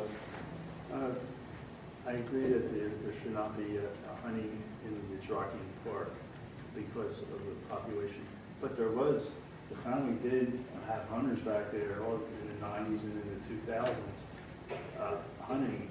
We hear the shooting, and they had this posted signs up everywhere. So has there been, Chief, has there been any problems with people getting hurt back there when the family was allowing hunting back there? I'm not aware of that. Okay, so, but I do agree that township property now you shouldn't do that. You should find some other way. Well, we also have a school there now that we didn't Yeah. have back then. So it's all different A now. lot more population, so Before more risk. Yeah, before 2017, it was all forest, and it's kind of scary to hear all that shooting near the house. Yes. But that's what happened. Any other comments or questions? Walt? I think it's premature to take any control measure off the table. You gotta look at everything. We're foolish if we don't. End of discussion. Yeah, I would agree with you. Any other comments or questions? Thanks, Walt. Okay, so I think where we are right now is we've had a discussion, we have some different opinions on the board for sure. We did hear, I mean, there's no action needed immediately because like I said, we're not, the Woodlands of Greystone, its park system is, you know, not imminently going to become dedicated to the township. So we have plenty of time, I think, in early 23 to have any groups come in and present and talk about deer mitigation and all options and aspects of it, which I think is what most people have suggested would be a good thing. It's the way forward. Is that a fair summary? Yeah. Yeah. Yes. Okay. All right. Well, that's the end of the discussion for tonight. Unless there's any final comment anyone else likes to make, I don't want to be the closer here. Thank you. All right. Thank you for the discussion. Okay, going to move on to agenda item number 13, which is discussion and possible approval, discussion and possible awarding of the bid for the 1995 Ford F-800 tanker truck authorized for sale.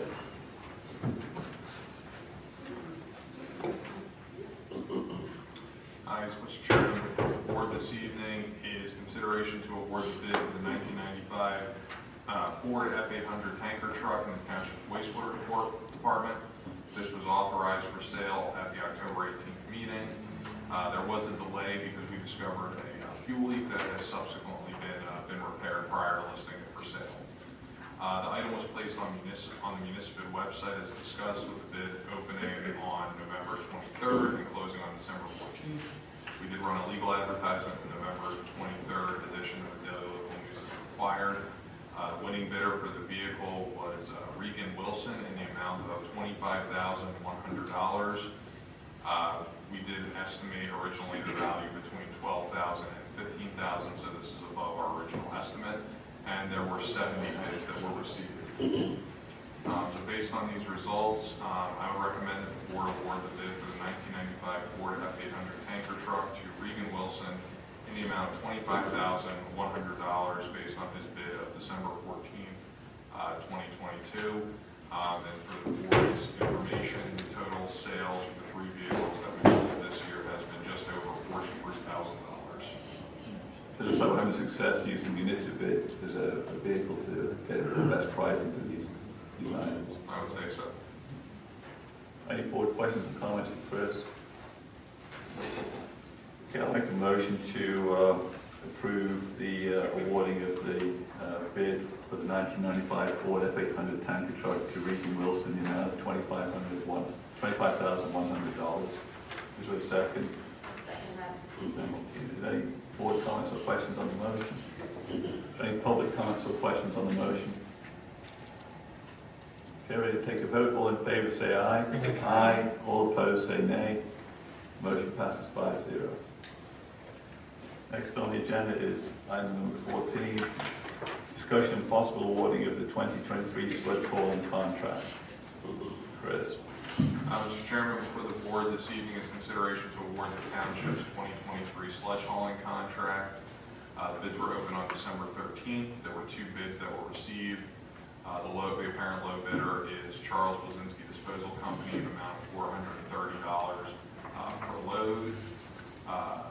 The apparent low bidder is the company that the contract is currently with, and the 2023 bid represents a $100 per load increase compared to the 2022 pricing. However, when preparing the sewer fund budget, Mr. Moffitt did project forward enough of an increase to cover the cost, in these bid results. And the other bidder, Solid Waste Services Inc., did bid in 2022, and their bid was about $149 per load higher than in 2022. So based on these results, I would recommend awarding the 2023 sludge hauling contract to Charles Blazinski Disposal Company based on their bid dated December 13th, 2022. Thank you, Chris. Are any board questions or comments? We're happy with them, Dave. Yeah. Okay. Mike, what was the number you included for the per load bid, per load price you included in the budget? Sorry. What was the What were you assuming it was going to be? I didn't assume, I assumed I'd give a lump sum number, Okay. which Like a 5 or 10% increase over this year? more than 10%, yeah. Yeah. And this number's within 10% of what we're currently paying, you think, then? This number will project out to be about 7,000 less than we budgeted. Okay. Do you think we'll have more sludge next year?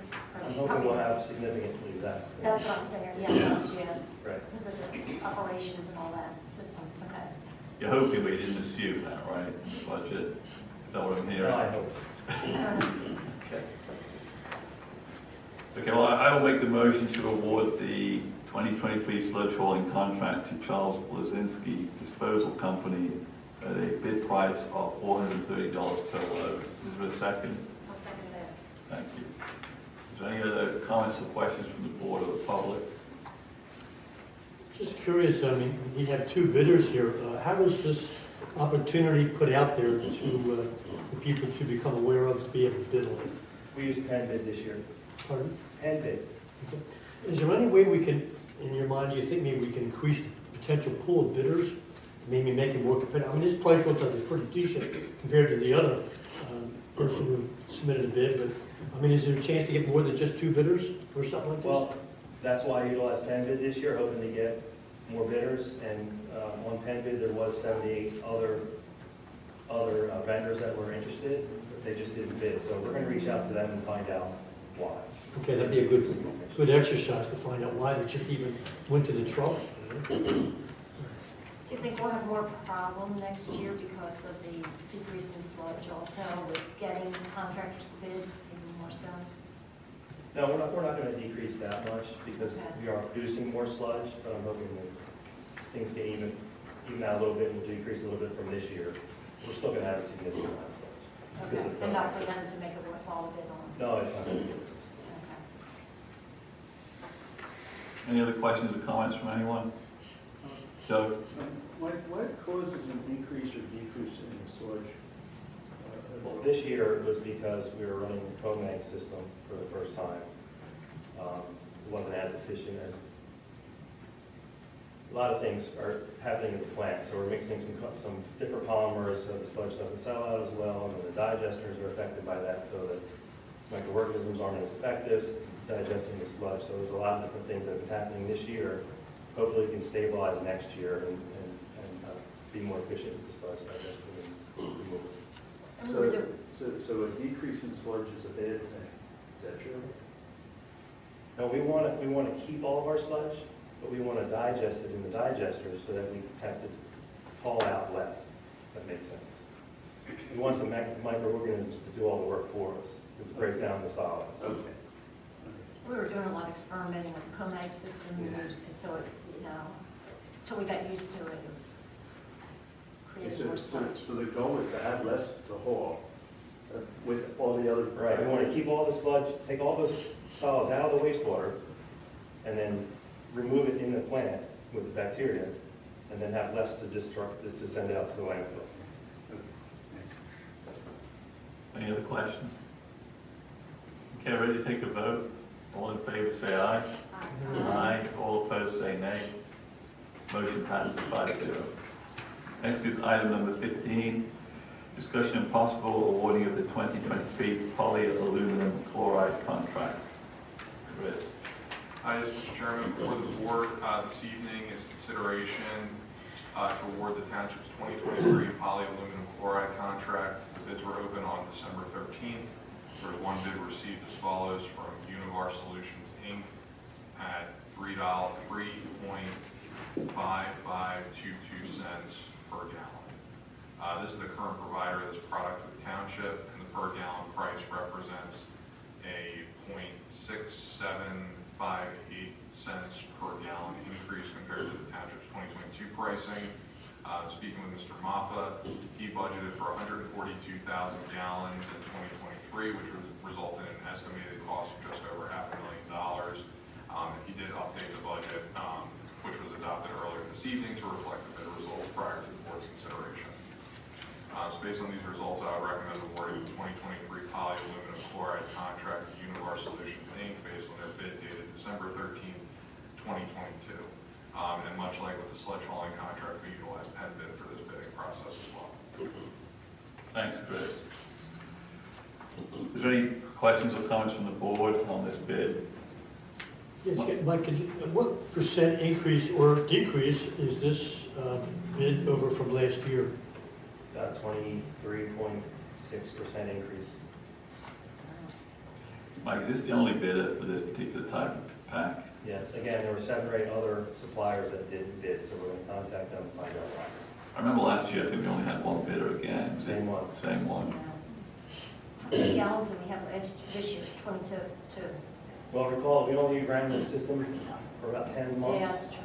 Yeah. Some of that was in one train, so it wasn't as efficient. We're going to end up probably using about 120. It would have been 120 over a 12-month period had we run. Yeah. So I'm projecting 142 because it was a particularly dry year. So if it's a wet year next year, then we may end up using more. So. And we ran the one train for like 10 months or something? Was it? It was a while. Like 4, but Okay. yeah. Mike, when you reach out to these folks, the other 7 potential bidders, could you let us know why they didn't bid? I mean, there's something that the township can be doing differently that would entice them to submit a bid? Yeah, if Just let they us find know. good information, I'll certainly. Okay, thanks. This water treatment chemical area is a funny industry, I think. It seems to be that there's some specialized products and the companies kind of carve out certain niches for themselves. And I don't know, it just seems uncompetitive to me, but whatever you find out, let us know. And I should say, this is about $29,000 more. It's ending up being about $29,000 more than I had budgeted for that particular chemical. I wonder if it's because of the chemical composition as to why we're having a hard time with the contractors wanting to bid on it because of disposal purposes. I'm just wondering if that has anything to do with it. Okay, we motion yet. Is there a board member willing to make a motion? I'll make that motion. What's the motion, T? I'll second. The motion is to award the contract to Integral Solutions. For the polyaluminum chloride at a price of $3.55. Okay. John, you a second? You a second, John? Yeah. Yeah. Is there any final comments or questions on the motion? Okay, we're going to take a vote. All in favor, say aye. Aye. All opposed, say nay. Motion passes 5-0. Moving on to agenda item number 16, reports for the month of November. Up first is Chief Carroll. Thank you, Mr. Chairman.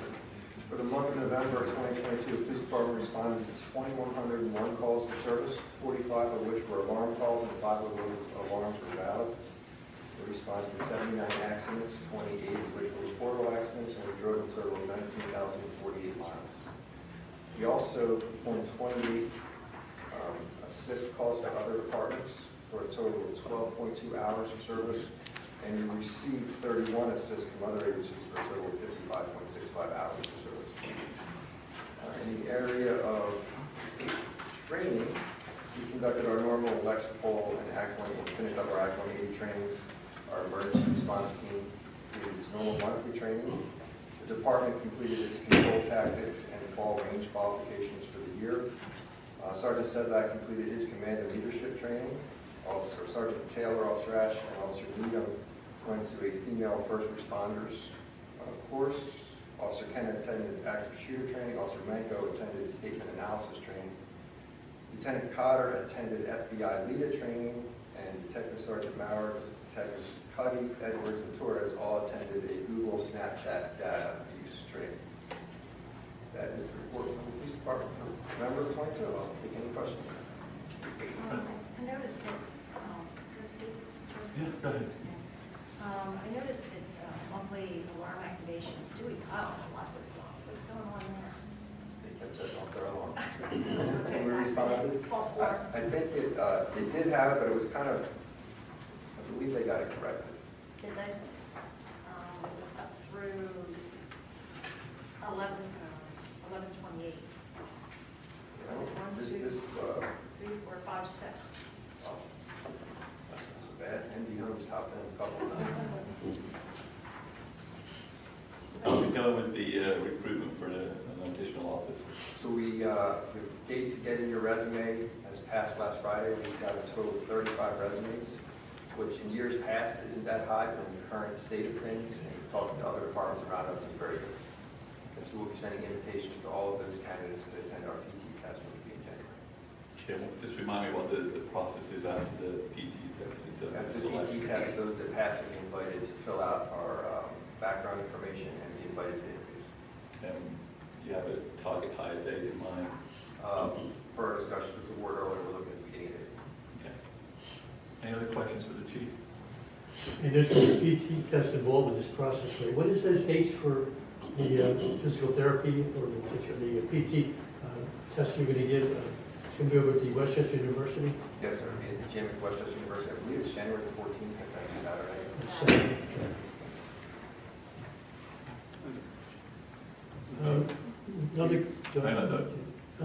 False alarms. We had 46 this past month, and out of the 46, I believe there was 41 were false alarms. Similar situation happened with the fire department, like Westchester Fire, for example. 40% of the incidents they responded to were false alarms. We're looking to increase the false alarm fee schedule for the fire department in the hopes of trying to not make money, but to try to change behavior. Is there any, should we be looking at the fines which we charge for the police responding to false alarms to increase them, to try to bring about a change in people's behavior? So it's certainly something the board would consider, but I would be cautious of raising it too high. I wouldn't want to talk to any resident and try and convince them not to have an alarm system. I think they're important for their safety and security. So I don't want these to become so high that people don't turn their systems on. Right. So that's the fine line we have to try to walk between getting them to change their behavior, to fix their alarm systems that are going off that should but at the same time not having them turn them off, so they will cause a false alarm. So we handled 2,100 calls for service last month, and 45 were alarms. So I don't think that's Is that typical kind of ratio, typical ratio? Yes. I know, we did the fire, they looked at other county municipalities around us, so we can come up with a good fee schedule for that. I wonder what the other counties, municipalities charge around us for the same, we don't know. That'd be interesting to know too, just because that's how we did our final fee schedule for the fire alarms. Excuse me, but I've forgotten, so help re-educate me on what do we do with respect to repeat alarms? The fine increases. So your first one for the year is free, and then each time the following. What's the level of fines like? I think the first is 25. It's 25 and the second's like 50, because I've been. Yeah, but I also think 100 is the highest. 100 is the highest. I think that's in line, like, I know, discussions with them like that. Do you know what the borough is, Chris? I'm not even aware of them having a fine. Yeah. That's interesting. Any other questions for the chief? Doug, you had a question? Chief, are the officers still carrying the Narcan injectable? Absolutely. And have we had any uses of? It's not injectable. It's a spray you put in their nose, but yes, we're still carrying it. We don't use it as much as we used to, we're still using it. Any other questions for the chief? Thank you, Chief. Appreciate it.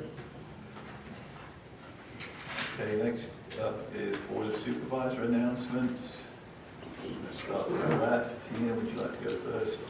Yeah, I just had a few. So far, I was able to collect $750 in gift cards for the domestic violence shelter that myself and the West Goshen Police will deliver on Christmas Eve. I anticipate about another $700 in gift cards between now and December 24th to be given, which I guess the chief will handle and give out during the year also. Also attended a Wreath and Centerpiece breakfast with Santa. I thank Ken Lear, Tom Stein, and all the volunteers who did a great job. Also was at the COG meeting to discuss coalition items and obtain their feedback, which is all positive. And we also had a coalition meeting on December 5th, of which we discussed the volunteer tax credit program, the fire and EMS tax, the COG discussion on requiring licensed personnel 24/7 at skilled facilities, ambulance fee for new senior living facilities, contract status. What was the general conversation around that? Around the ambulance? Yeah. What they said that it was mentioned to charge a perpetual active membership fee regardless of whether the unit is occupied and a one-time lump sum under conditional approval. I think they said that we were not able to do that. We can only ask. We can ask. Yeah. But if they agreed to it, then it could go in the Yeah. decision. Yeah. Okay. We discussed the contract status, which one is outstanding. We discussed Resolution 17/2022, which is fire companies servicing West Goshen Township to recover reasonable costs. We discussed the status of fire false alarm costs. Andrew was working on that, and we should finalize it since then. We also talked about the 2023 foreign fire relief funds from Commonwealth, Pennsylvania, which is a percentage of allocation in existing formula, which we had discussed at one of the board meetings to see if that was adequate. And the answer is yes, it is. And then we also discussed 2023 initiatives at the coalition, which I think we finalized pretty much. That was it. Sorry, I don't have anything today. Okay, no problem. Ashley? Yes, so a couple announcements. The Tree City sign is up in Community Park. And the second one is being put up on Route 3. Has it gone up yet? Probably not. No, we're still waiting. I believe I just saw a stack of signs downstairs. Like they may be here. Great. So the plan is it's going to be put on a pole with another sign, right? Yeah, the PennDOT West Goshen sign, there's a small recycling sign, and then the tree sign. But the other two were already on the pole, and they were kind of faded, so we were going to Just change remove them the all whole out. thing and add the Tree City onto that, yeah. So that's up. What else? I contacted Andy Height from the Chester County Health Department to talk to him about the mosquito issues that we were having in Barker Park. He got back to me with a bunch of information and data, things that we're going to take to the SAC and talk about ways to sort of mitigate. So, for example, I think at the height of the summer, which is in about the middle of August, there was a sample collected of 385 West Nile positive mosquitoes in Barker Park. So he provided the actual location of where they took those samples from, which is in that swampy area that we sort of talked about. Other things, Sustainability Committee is planning our Sustainability Expo that we're going to be doing in conjunction with East Goshen Township for the first time this year. So we're collecting, we're reaching out to people that want to sponsor it or also have displays at the Expo Center, which is going to be good. We met with Susan and Barbara and members of staff to talk about alternatives to planting in Barker Park, and we decided as a group that we would switch the project over to Hamlet Crest Park in Hamlet Hill. And we're going to downsize the project a little bit and look at about 50 trees, 50 shrubs, about a total of 100 plantings for Arbor Day. And it's going to be an educational component as well, so we're moving forward on that. I'm pretty sure they already did something. They should have. We met with Dandelion Digital on December 1st to talk about social media strategies for the township. I saw your video on YouTube. Did you take that video? No, one of the guys. Okay. I need to watch it. What is it? Oh, it's a short. It's a showing the salt trucks and. No, it's just the guys from Logan Salt for the last week. I was very happy about that. That was really good. And again, I reached out to Natural Lands to talk about the Serpentine Barrens and get that project rolling, and have not heard back from them. That was about a month ago. We went to the VTOG meeting on December 12th with the university and members of the borough to talk about some initiatives that the university is taking on and they're planning for the future in their master plan. And the Santa breakfast on was it Saturday, which was a great success. Lovely for the kids. That's all I have. Thank you, Ashley. John? Yeah, just following up from Ashley, Monday the 12th of December, Ashley, myself, and Sean met with the university officials, and we talked about the PSU overlay, particularly the status of the Maine University Campus Strategic Plan. It's supposed to be a 5-year plan, good for 10 years. Figure that one out. But anyway, they are proceeding with that, and they hope to have that in place by next year, maybe by the fall. So we'll see how that progresses. But that should be a comprehensive plan for what the university is planning to do over the next several years, so it will give us some idea of student enrollment, their expansion, there are any developments that we have in mind, traffic studies, stormwater, and so on and so forth. So looking forward to hearing that from the university. On the 13th of December, attended the Planning Commission, which I normally do. The only reason why I wanted to bring that up tonight was there was discussion there at the Planning Commission, and there was general consensus among the members there to proceed with a revision and overview of the zoning ordinances we had in the township over the next year or two.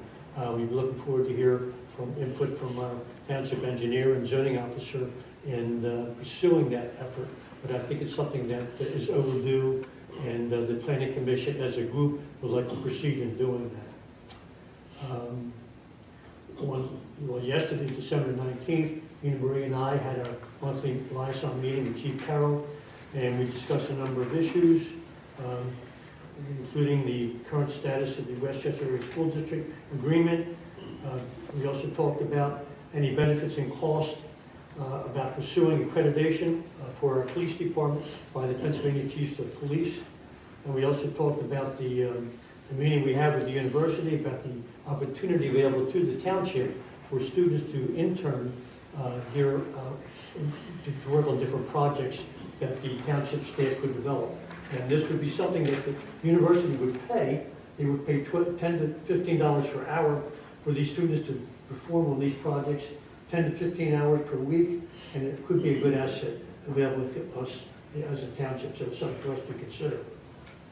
We also talked about a few other items too, such as whether or not there was any statistics on deer-related vehicle accidents within the township, and the chief informed us he doesn't keep that kind of information. But you felt that just anecdotally that there was an increase in those kind of interactions between motor vehicles and deer within our township.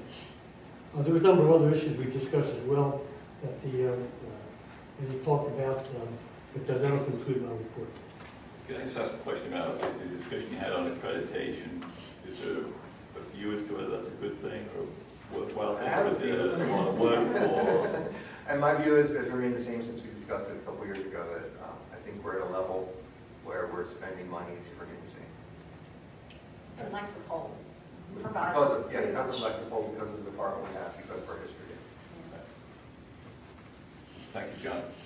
I just have a couple of announcements. The board met in executive session on November the 18th and December the 6th to review the 2022 performance of the township manager and the chief of police and provide performance feedback to Chris and Mike. The board met in executive session on December the 16th to develop performance objectives for 2023 for the township manager. I participated on December the 13th in a virtual meeting of the Woodlands at Greystone Neighborhood Improvement District Management Association, known as the NIDMA. This was the annual meeting, and the board approved a resolution to accept the assessment report prepared by the administrator and to authorize the imposition of the calculated annual installments on properties located in the NIDMA district. This is just an ongoing process by which the development over at the Woodlands of Greystone, all the infrastructure is funded by a bond issue, and the repayment of the bond, including interest, is assessed against the properties within that district. I did attend the BTUOG, Utah, is that how you say it? Sounds good, Utah. BTU, Borough Township University, whatever, operations group meeting. You know, I don't really have much to add to what Ashley and John described. I do recall that they indicated that enrollment was really going to be maybe flat to declining on the undergraduate in the 5-year to 10-year view, but maybe graduate enrollment would increase depending on the offering. So overall, it was seen as being a kind of flat size of population at the university, which led into discussion around the housing needs. And in general, the conversation was that any future housing, they were trying to focus on the existing campus within the borough and the main campus, and that the overlay district, their interest in that is more around administrative type offices. They see it more as keeping the students not moving around as much, if you want to say it like that, but just that the administration offices and things that they have at the campus now are the ones that could be more over in the overlay area on Carter Drive. So kind of an insight to what they're thinking as they develop this master plan.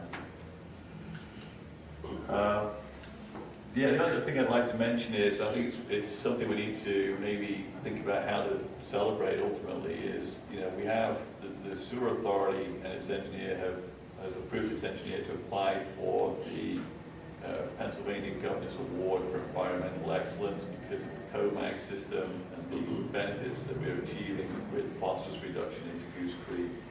It's been a tremendous success. We're still learning about it, but we know it's functioning as intended, delivering really meaningful reductions in phosphorus. EPA has asked the engineer to participate in forums designed to educate other municipalities around the kind of technology this is and what it may do for other municipalities in Pennsylvania. And hopefully, depending on what happens with the Governor's Award process at some point, we may have something to announce, or if not, we'll at least have something to further share the details of what this is all about. So yes, really outstanding way to end the year. Okay, that's all I have over to the township manager's announcements. Chris?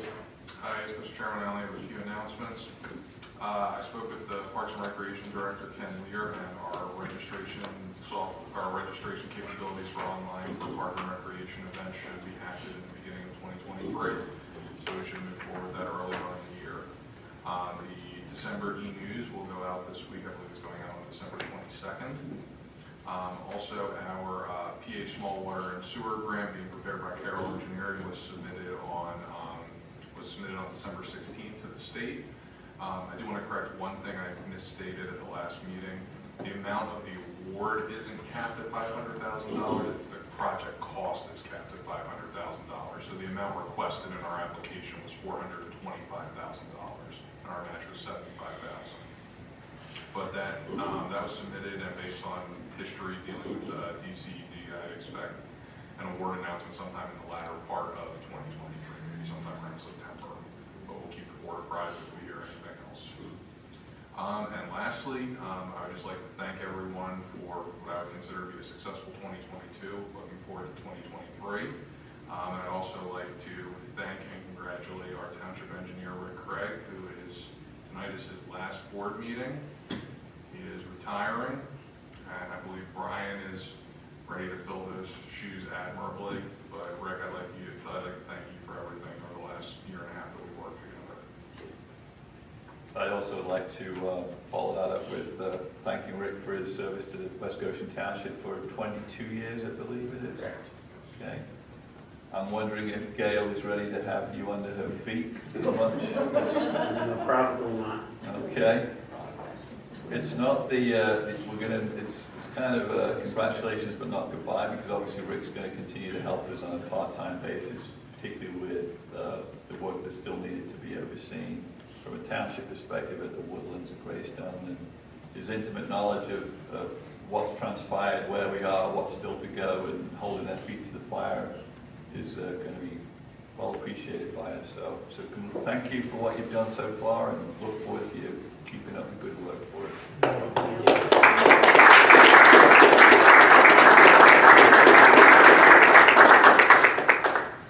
Before I hand it over to Rick to finish up his final announcements, I do want to also echo what Chris has said and thank all the staff at the township for a great year. It's been a successful year in many ways, and we really appreciate what you do, and we hope you get a chance to relax at home with family and friends before the new year brings a new set of challenges. So thanks to everyone at the township. Rick? Thank you, Mr. Chairman. I have no stormwater announcements tonight, but do have a little bit of an update on Greystone, and we'll do it a little bit differently. This is some drone footage that was taken this afternoon. It is unedited, so there's nothing changed to it. But this is Dam 184, the main dam that's being reconstructed right now. So currently the impoundment area is relatively dry. It's being bypassed through here, and we're reconstructing or constructing a new concrete spillway in this area. That's the impoundment. Again, this is kind of raw data. So this is Gershwin Drive, which is currently under construction for phase 3 and 4. That's just west of the dam. This is the area that's already been constructed over phase 1 and 2. That's Greystone Elementary in the background. This is the major parking lot that's going to work for the park.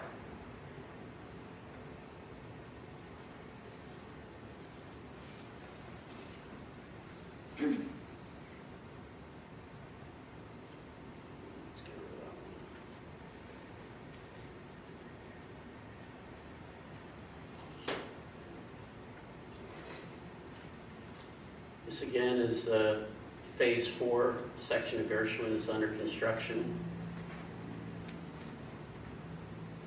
The area up here is single-family homes that have been currently developed. The area up here is phase 4 and phase 3 that are yet to be developed. Land clearing is being done there. It's being prepared for construction of the houses.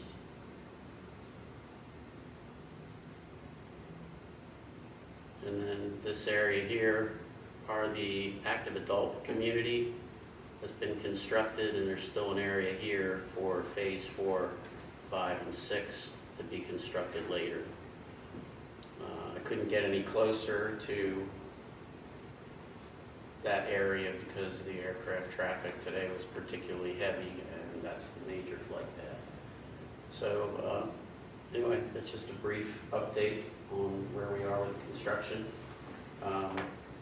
Brian and our consultant have been reviewing phase 5 and are ready to issue a comment letter to the developer on phase 5, so that's moving along and should be in progress pretty shortly. So if there are any questions, I can answer those. Other than that, that's up to. So the dam work's going to continue over the winter months, or is there going to be a point where they're not able to progress and have to wait till the spring to continue it? It's going to progress mostly through the winter. I mean, if we get a really hard freeze, they're going to have to stop, but there is a cold weather concreting program in process, so if the weather gets below, the temperatures get below 40 degrees, the contractor has to take measures to keep the concrete warm so it cures properly. So as long as they do that, they can continue through a lot of the winter.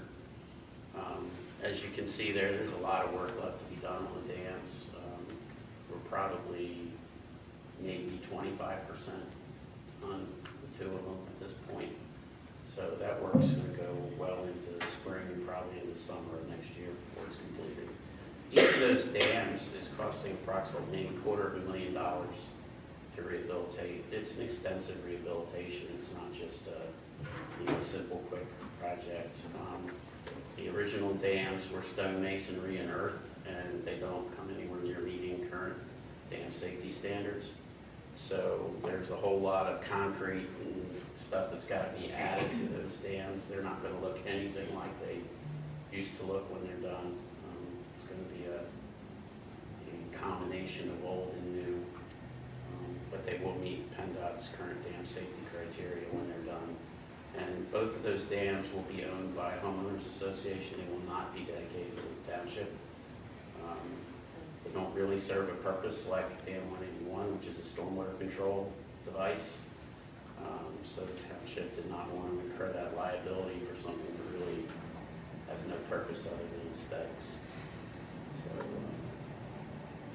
that's a brief update on the Question is, do we inspect the salamanders during the winter, heating period on concrete, or do we just take the 10-day and 30-day No, tests? we inspect those pores on an almost daily basis. Okay, good. We have Carroll Engineering provides inspection services to us, and the lead inspector is very well aware of the need for inspection of cold weather curing. So temperatures are recorded daily, overnight, and during the day for each of the pores, and they're recorded in the construction documentation. And the curing period is adhered to. And we do have compressor strength brakes as well. Okay, good. But we monitor it throughout the process. That's good. That's pretty intense. Yeah. Thank you. Besides the dams, what else needs to be done by the developer before the township would be in a position to take over dedication of the park? Well, there's quite a bit of work that needs to be done on the Serpentine Barrens. We're behind schedule on that implementation. That's supposed to be a 5-year program, and we're probably maybe in year 1. And I shouldn't say we, it's up to the developer to do that, not the township. I think there needs to be more coordination with how they're going to do that and when it should be done. I think there's been some delays with that they don't seem to be willing to attack that head on. In addition to that, there's a significant amount of trail work that needs to be done. Most of the pedestrian bridges have been installed, and the rehabilitation of the stone masonry arch bridges is about 2/3 complete. But the trail system, there's so much work going on with the dams and the pedestrian bridges and other stuff that you can't really work on the trails until those are significantly complete. So I know this has been asked many times before, sorry, Red, but what leverage do we as a township have to sort of push that process with the Serpentine Barrens and the trails further along? Yeah, that reminds me, we did have a discussion when Natural Lands was here about facilitating a conversation with the developer, the staff, and Natural Lands about what the best way forward was from where we are now versus their original plan to do the burning. So I think there's still an action we need to revisit where we'd ask the staff to take the lead on seeing if there's a way to get the parties around the table to have the conversation. Well, we did. I mean, Chris did, and I did, with Natural Lands back in November. And that's what I'm saying, we haven't heard back from them. But our business with the developer. He's saying have conversations with the developer, because the developer had a plan in place. We said we wanted to push the developer not to just be sitting here waiting till the last minute and then say, well, it's all yours, we're kind of done. We've said, no, we need to get on top of them and say, you know, the original plan is a little bit suspect now. Let's get the expert around the table and say, what is it you're going to do the next year, 2 years to finish this up? I honestly think it would be a great idea before Rick sails off into the sunset to have a meeting with Rick and Brian and maybe the developer rep and go through where we are on the public improvements, the park improvements, the, you know, what you're just saying about the serpentine, sort of go through. It'd be a great education. I know Brian's probably done his best to get up to speed, but to go through the conditional use order, the motion for final land development, and just sort of be open and honest about what the expectations are of both parties. One of the things, I know we had this, they had requested modifications for some of the time frames. We can check in on where they are on that. I think it's an important thing. The one thing that Rick was mentioning about the dams, I mean, the HOA owning that, I'm sure there's nothing of detail in the homeowners association document saying what they need to do to maintain those dams, which as an HOA representative, you know, that's going to be a scary, daunting obligation that most HOAs don't own dams. I don't know of any. And so I think it's an important thing that we help them understand what the maintenance obligations are going to be once the dam is constructed to the township standards or the DEP standards and you've signed off on it. Okay, so now HOA, what do you have to do on a quarterly, annual, you know, whatever? Because I think if they don't know that and somebody doesn't, you know, they're not notified of that, they don't realize they have that obligation because people that have bought into that, yeah, they read their homeowner's declaration, maybe, but it doesn't say anything in detail about how you maintain those dams. And I think it's important that that is communicated so that it doesn't come back where 5, 10, like 20 years from now, another board sitting there and repeat residents are filling the room saying, well, we didn't know anything about it and we can't afford to do this because we didn't have enough reserve. So it may be a good idea to try to get ahead of that. I would suggest doing that sooner rather than later, if for no other reason than to get some kind of timeline in place. Because we have to figure out a game plan here. How are we going to manage this? So you're saying 2 of those dams have no purpose? They're just... Well, they have no purpose. They're decorative or what? They were built for the original mansion, or I assume, well, Dam 184 did have a purpose then. There was an interesting pumping system present in that dam, which has been removed, which actually pumped water from the dam up to the mansion.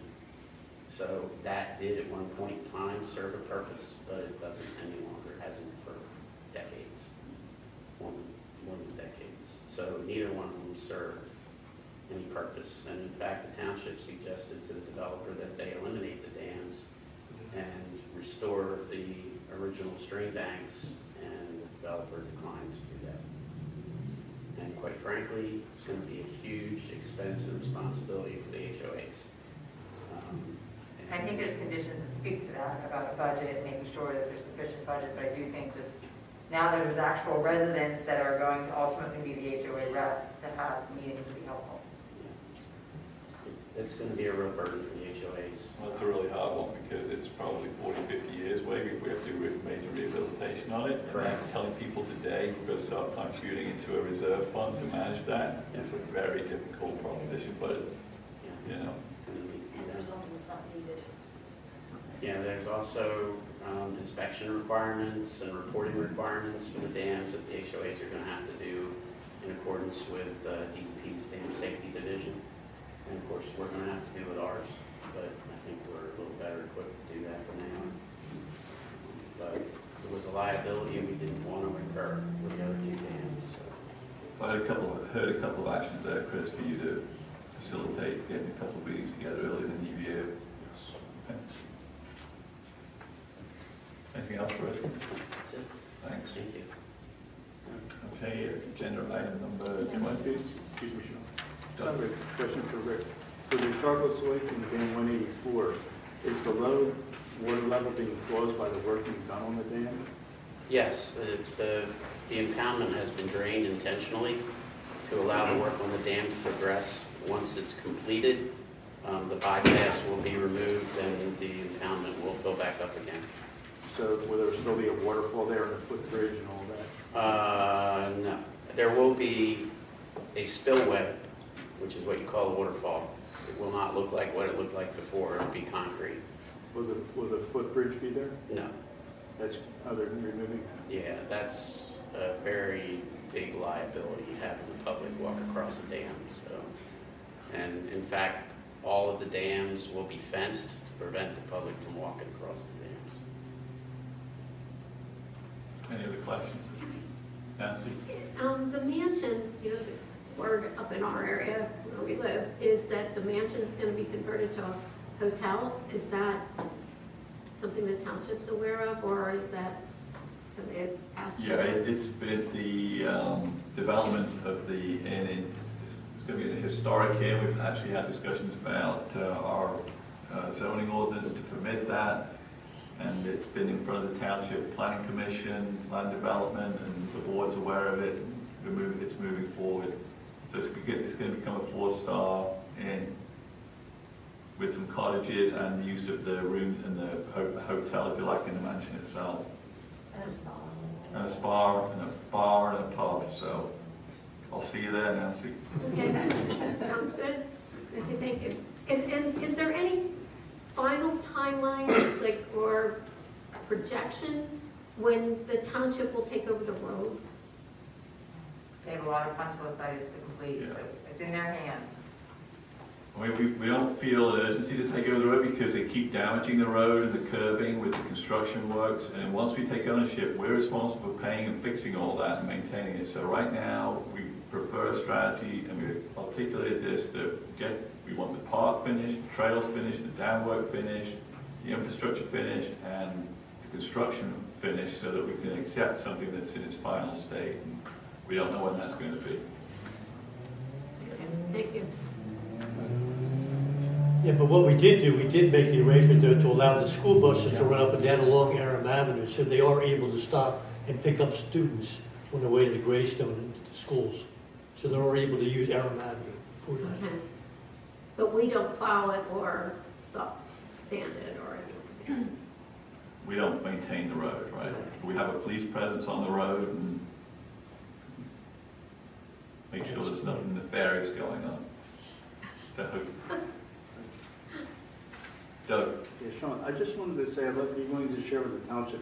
I have extensive photographs and movies of the lake and the bridge and the waterfall from all throughout the years. I'd be more than happy to share with the township the pathways before anything was done. And I think it would be very interesting for the public to see what was there all throughout when I was growing up, all the way until 2018. We should take that to the Historic Commission and have them do a project to document it and, you know, That would be great. do the changes too. Attend the next meeting. Yep. Have it at the historic dam so people can see. Okay, any other questions? Great. Next up, Jamie, zoning officer announcements. Okay, I wanted to just start with a little recap of our November 28th zoning hearing board meeting. At the meeting, the zoning hearing board chose to deny the application for 108 Trevor Drive. They also heard the application for 820 East Washington Street. That decision will be issued with an extension by the applicant on January 23rd. So we'll hear that decision then. And then moving on to the two matters that are before the board in the memo. One is a zoning hearing board application that will also be for January 23rd.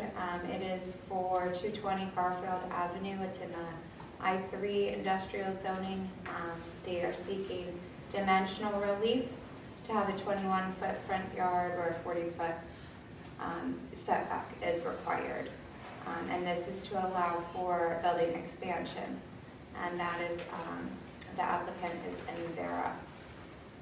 So that will be on January 23rd as well. Did anybody have any questions or anything about that application before we move on? Is there anything unusual other than the front yard setback about the building expansion? No, it's approximately 7,000, a little bit over 7,000 square feet addition to the existing property. It's just an expansion. And doesn't seem to be anything out of the ordinary. So the only relief is the setback. Dimensional variance. Does the board have any questions or position that they want to inform the zoning hearing board about on this application? So we're neutral, so. Yeah, and you have time until January 23rd to do further review. I just thought I'd bring that up right now. Okay. Then the next was the question of potential amendments that arose from the recent applications for the properties at 108 Trevor Drive and 112 Trevor Drive, which was withdrawn by the applicant from the zoning hearing board.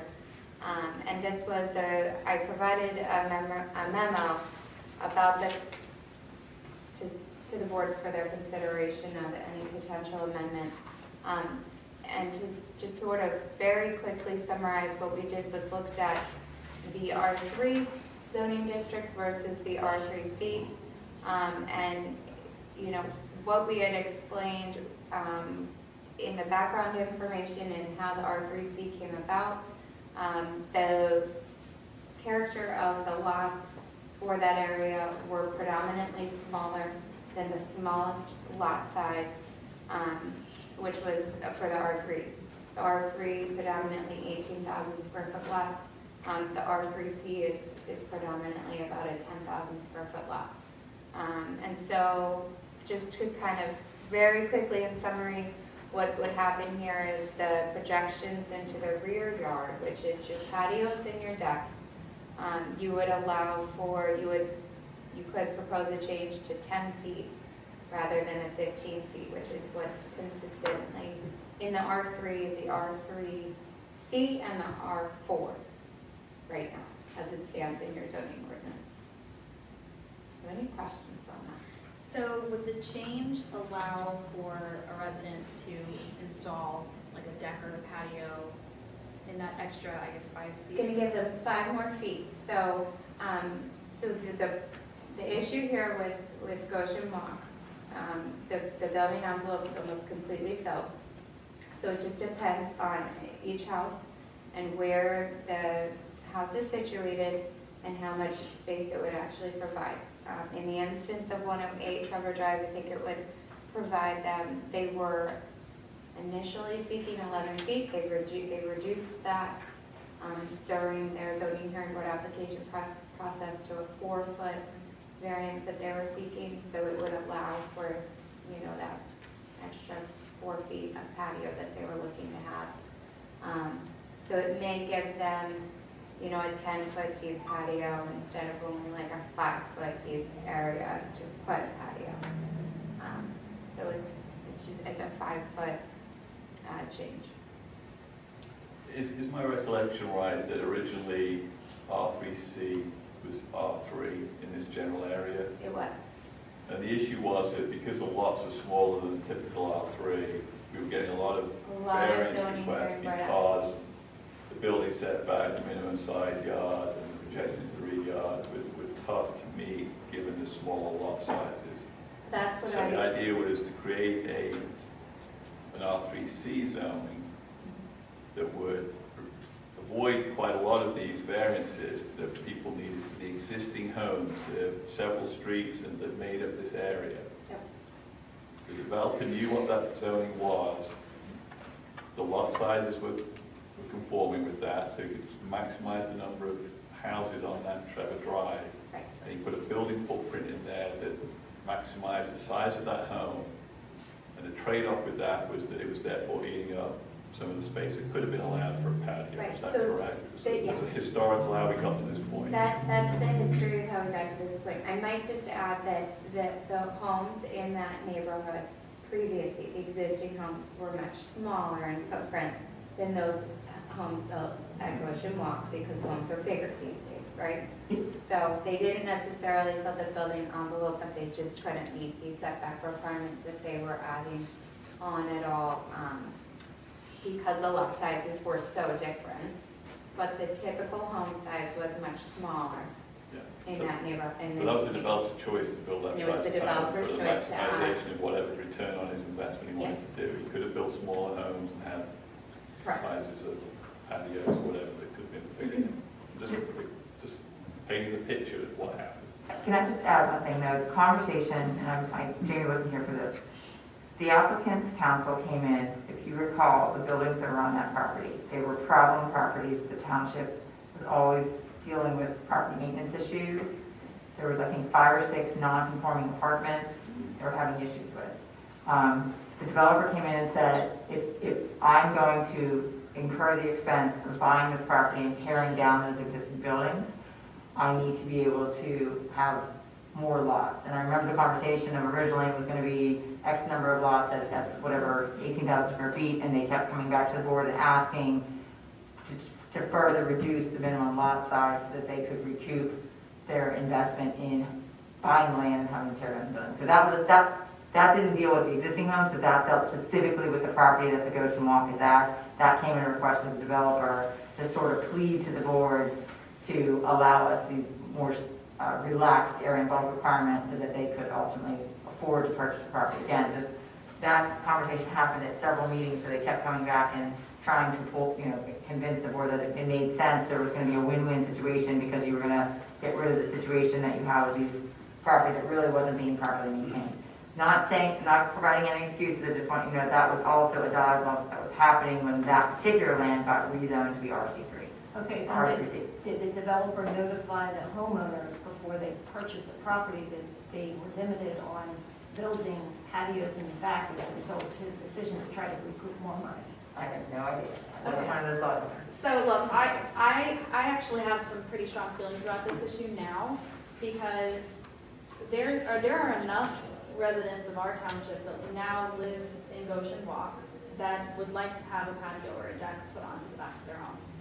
I don't see it being an issue to grant this 5-foot relief so that they're able to do that. I don't see how it's going to hurt anybody. I think it's a perfectly reasonable thing to do. And also, I think that, well, the conversation we had was if it's R3C compared to R3, anything that we were to change within the R3C wouldn't affect the R3. No, but the R3C is 365 parcels, not just Goshen Walk. You have to think of the whole community, not just Goshen Walk. So if you're living in one of the existing homes on another street, now you're permitting their neighbor to build up closer to your property. But do we really think that's going to have a negative impact on the neighborhood? We would need to hear from that neighborhood. I mean, I've seen neighbors who are 5 feet, they won't even let you have 1 foot of their property near them.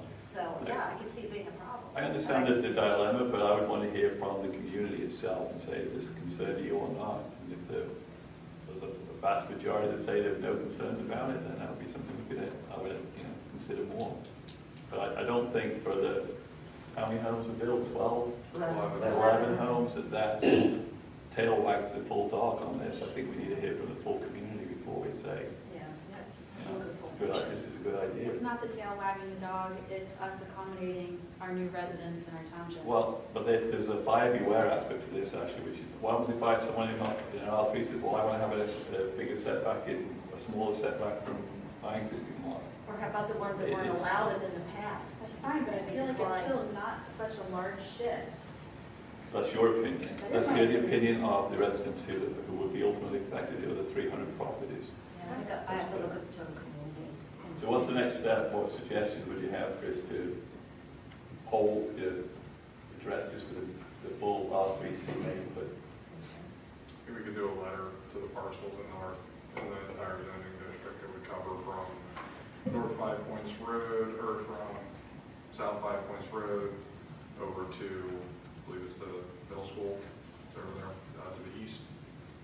Covers 365 parcels. See what their opinion is. It's the same process we did when we considered making an R3C district to begin with. Does the board think that's a good way forward or not? Well, the one question I would have is, Jamie, if the zoning hearing board meeting for this application was heard, we sent notifications out within 500 feet as required by the zoning ordinance, which included some of the existing parcels that were there. Did any of those residents in the existing parcels parcels that were previously in R3 did they show up to the hearing in opposition to the application.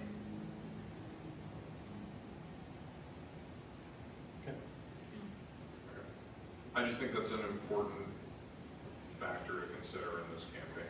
Just seeing, because if they got an application, I would think that if they were vehemently opposed, there would be opposition presented at the zoning hearing. Well, that was for an extension of patio on Trevor Drive, right? Correct. And the understanding implications of a change to this, where their neighbor on their street, 6 blocks away, could be impacted. No, probably not. So I think it's a data point, but it's not what we're asking for. So does the board think this is a good way forward, what Chris described, or not? I think we need to get resident input from that community. We're Absolutely. representing the community and the residents, so I think we need to hear from them, that they have to live with this.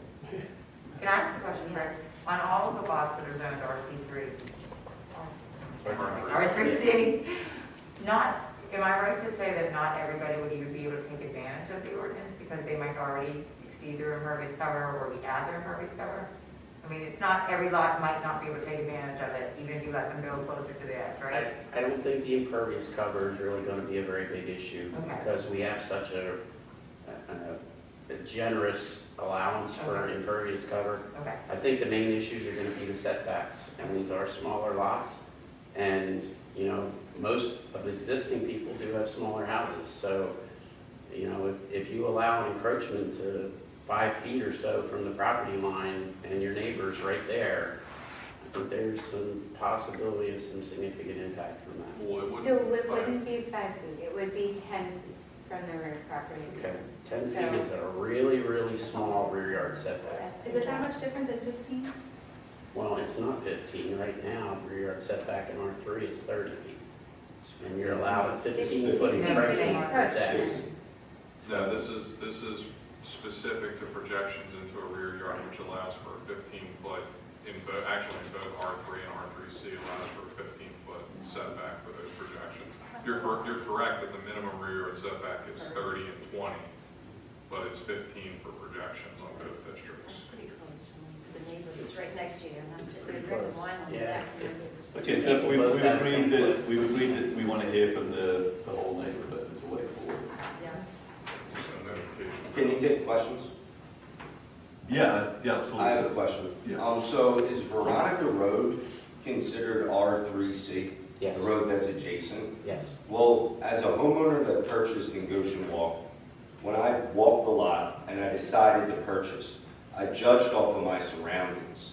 And both of my neighbors behind me have properties within 10 feet. So there is already existing homes in R3C that are encroaching a 15-foot setback.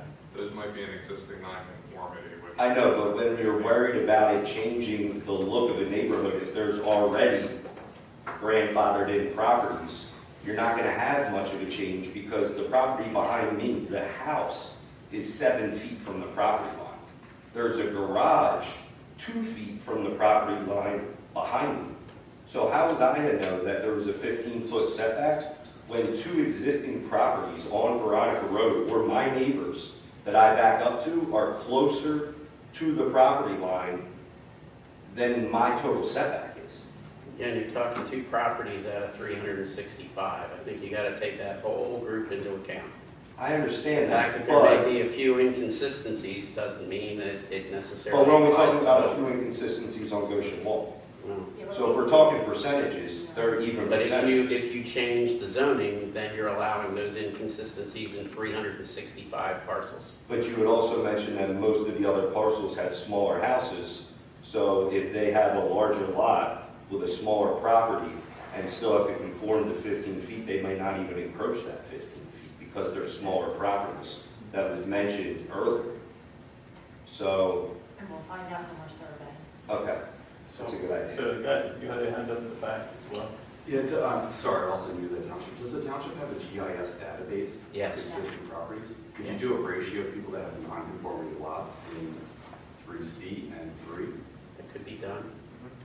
Would that help because statistically speaking that the setback is already exceeded and you've made a more confining rule that you're just going back?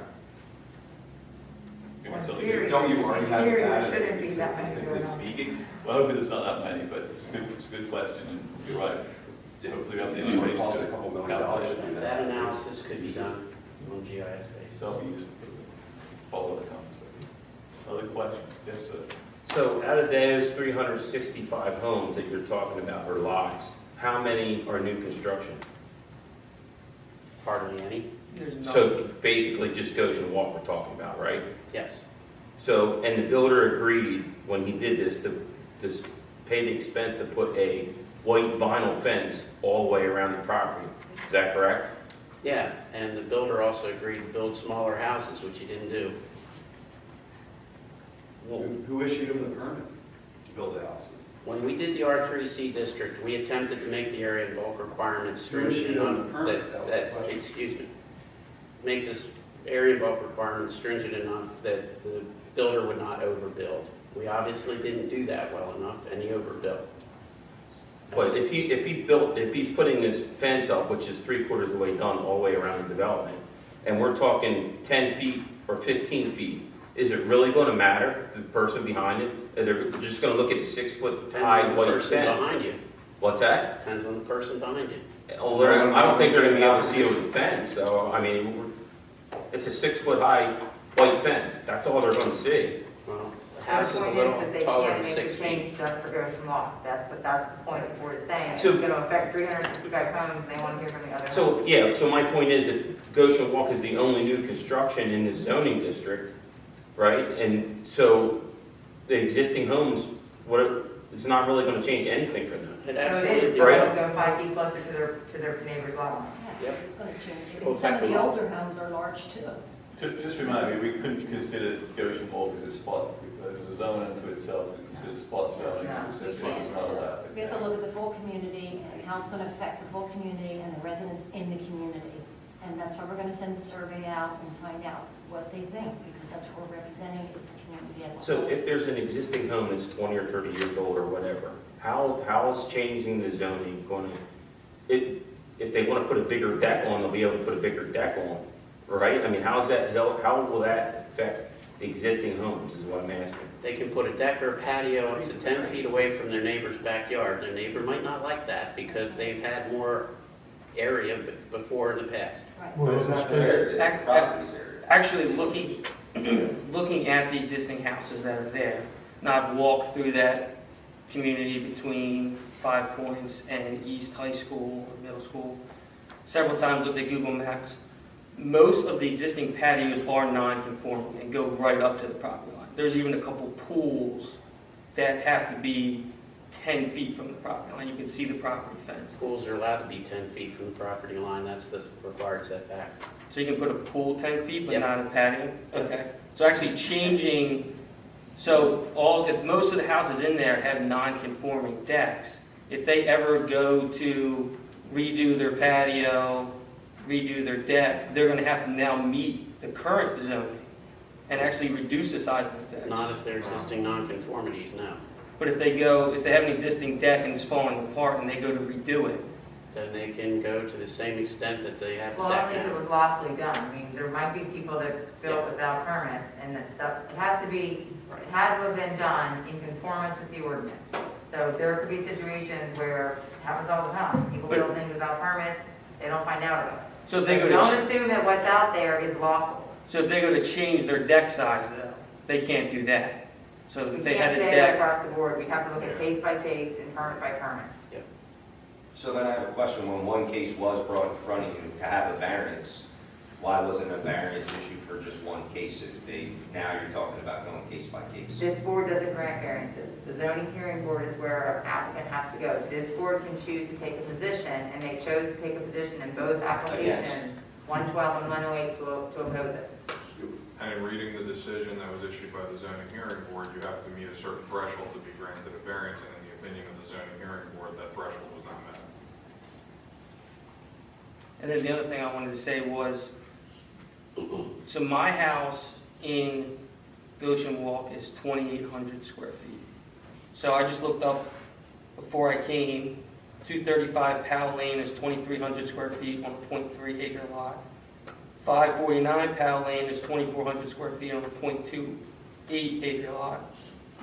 528 North Veronica is 2,400 square feet on a 0.25 acre lot. So our houses are not ginormous compared to the existing houses. They're just new construction and they look bigger. And a lot of them have full height two stories, where a lot of the existing ones have partial 2 stories. So the house size isn't a huge difference compared to what's there. It's not like we built or mansions were put in there and the existing houses are. Well, it is significantly different because you picked out a couple of exceptions in 365 parcels. Well, that was just looking at it 2 minutes before I got well, here. if you did a complete analysis of all 365 parcels, that's not going to be consistent. I think there's going to be probably like 20% that are similar size. I would beg to differ. I mean, the one house back there is 4,300 square feet on a 0.75 acre lot. On 430 There are a few Lane. exceptions. So that's twice the size of. It's also a 3/4 acre lot. Yeah. So, sorry, can I say one thing? Yeah, go ahead. So, you asked the question whether the builder told us. The builder did not tell us. The builder actually poured our patio before we even moved in, with our hopes that we were going to be able to put a nice little patio back there. And we did, the last township meeting came to the supervisors. I think it was called supervisors, wasn't it? The zoning hearing. Zoning hearing. Everybody, we had brought in several, almost the entire Veronica Lane. Nobody opposed us. Actually, they were so happy that we had actually been brought to the neighborhood because there were rats. People felt unsafe with the buildings there, and they appreciated that we were there. And so, all I really want is a patio. I don't even want a big patio. I just want a patio. I bought this beautiful house, and I can't even sit outside. And the builder did say we could have a patio. I mean, I know that you guys don't understand, but you want to go home at night and you want to sit on a patio, right? Or a deck, just anything. We can't even do that. That's all I have to say. Thank you for your comment. I just want to say that I remember when the R3C zoning conversation happened at a public meeting here. Before the houses were built, there were a lot of residents showed up who did not like the idea of Veronica Lane. The size of the homes, the number of homes, the traffic, the exit onto whatever the exit is at Veronica.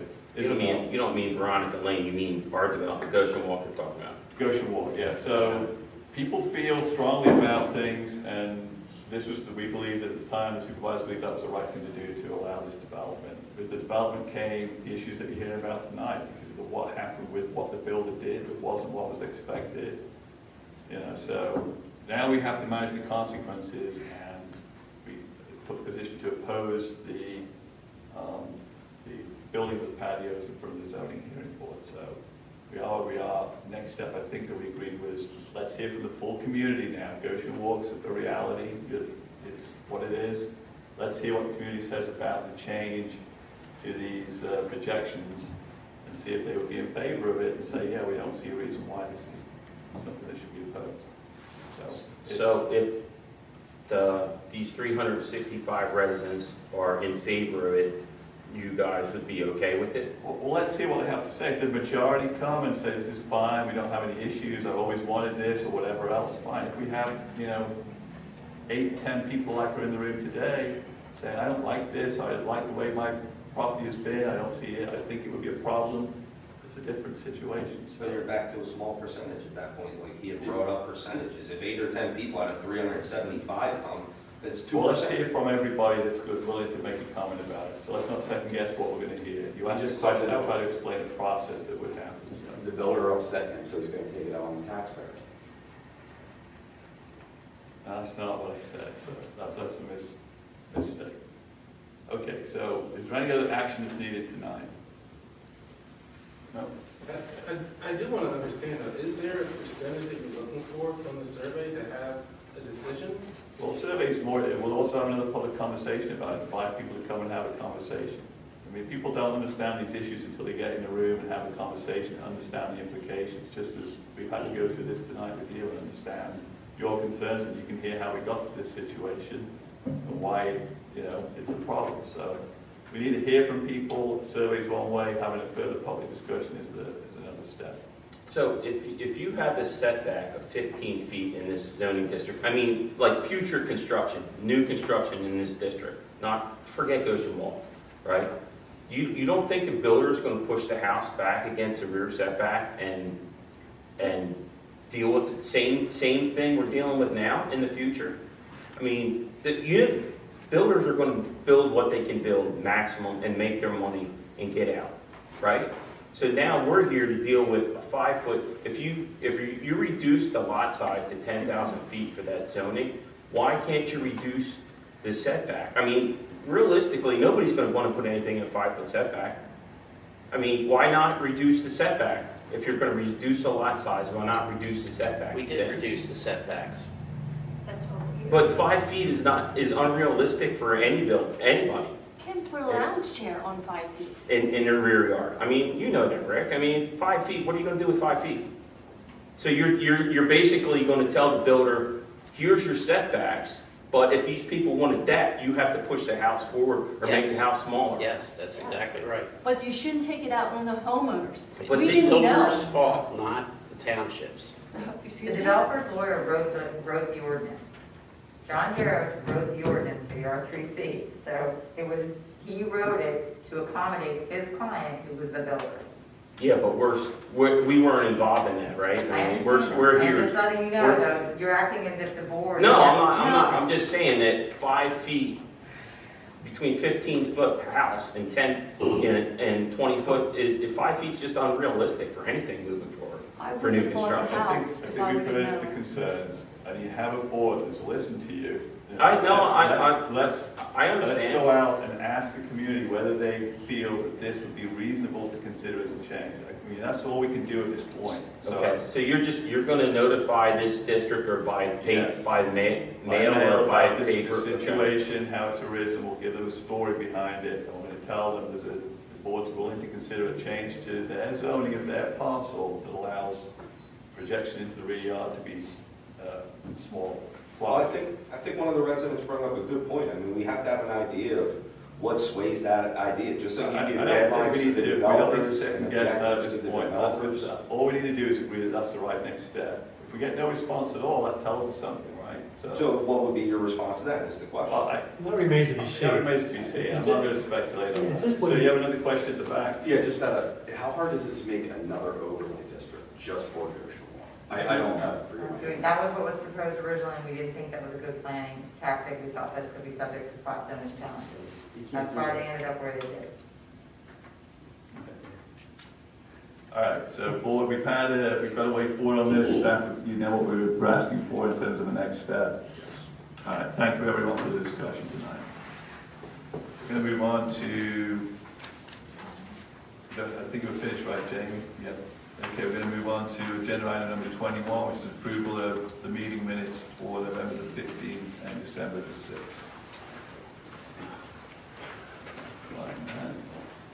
Are there any board changes to the meeting minutes, any omissions or corrections? There's a question related to the meeting minutes from November the 15th about algae at Idlewood Basin. Well, I think a question on that. Just reminded me, was there an issue there? Did you No. look into it? No, there's no issue with algae at the Idlewood Basin. Okay. Thank you. Very good. I don't have any other questions or changes. Anyone on the board has anything? Is there a motion to approve the meeting minutes? I'll make the motion. Ashley's made a motion to approve the meeting minutes of November 15th and December the 6th. Is there a second? I'll second that. Thank you. Any public comments or questions? No. We're ready to take a vote. All in favor say aye. Aye. All opposed say nay.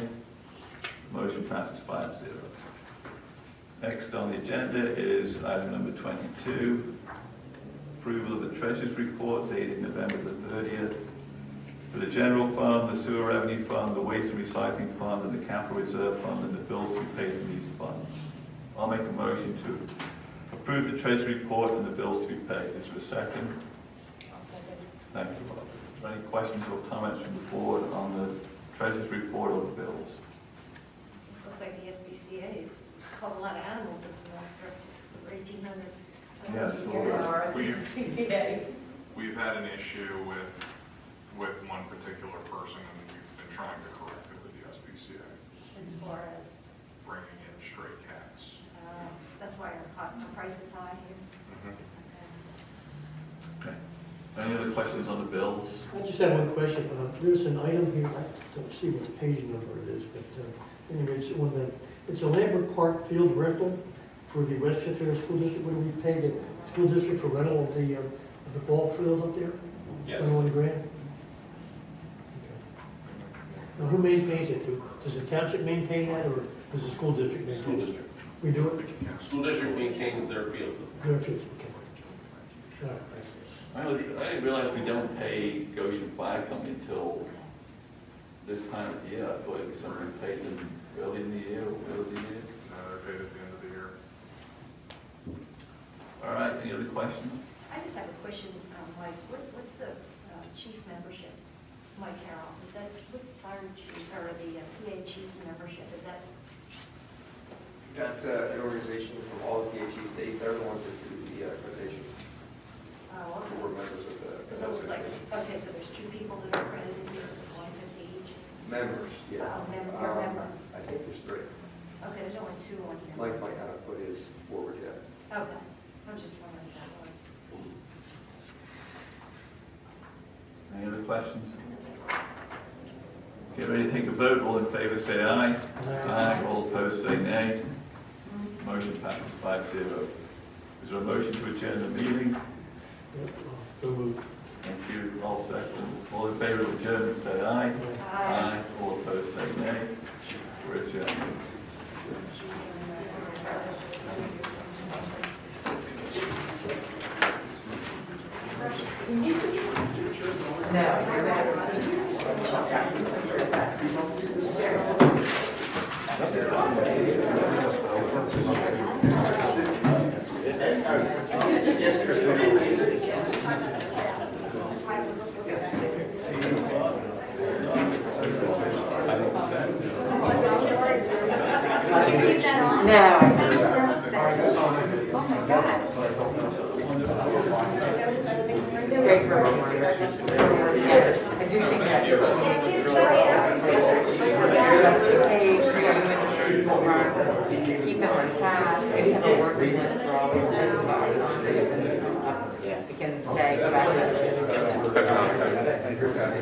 Yes.